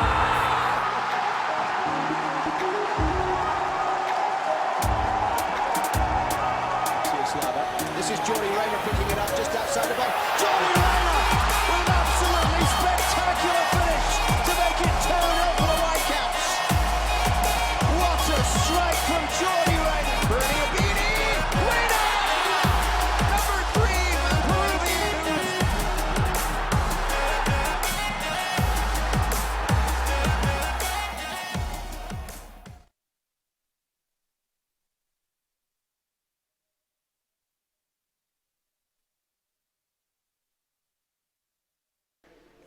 Welcome back to Langley. Rain has now settled in at McLeod Park as it's all over. The Portland Timbers 2 coming to town to take on Vancouver Whitecaps FC 2 in Portland. Only 2 wins coming into this one. Hadn't won since July, but they do get the victory with their effort on a goal by Victor Arboleda in a fantastic performance from him. Let's take a look at the match stats for you. Shots on goal, it was entertaining. 19 shots to 16 actually on target, 13 combined. Goaltenders were very good in this one. Portland edging Vancouver by 1. Possession was fairly equal.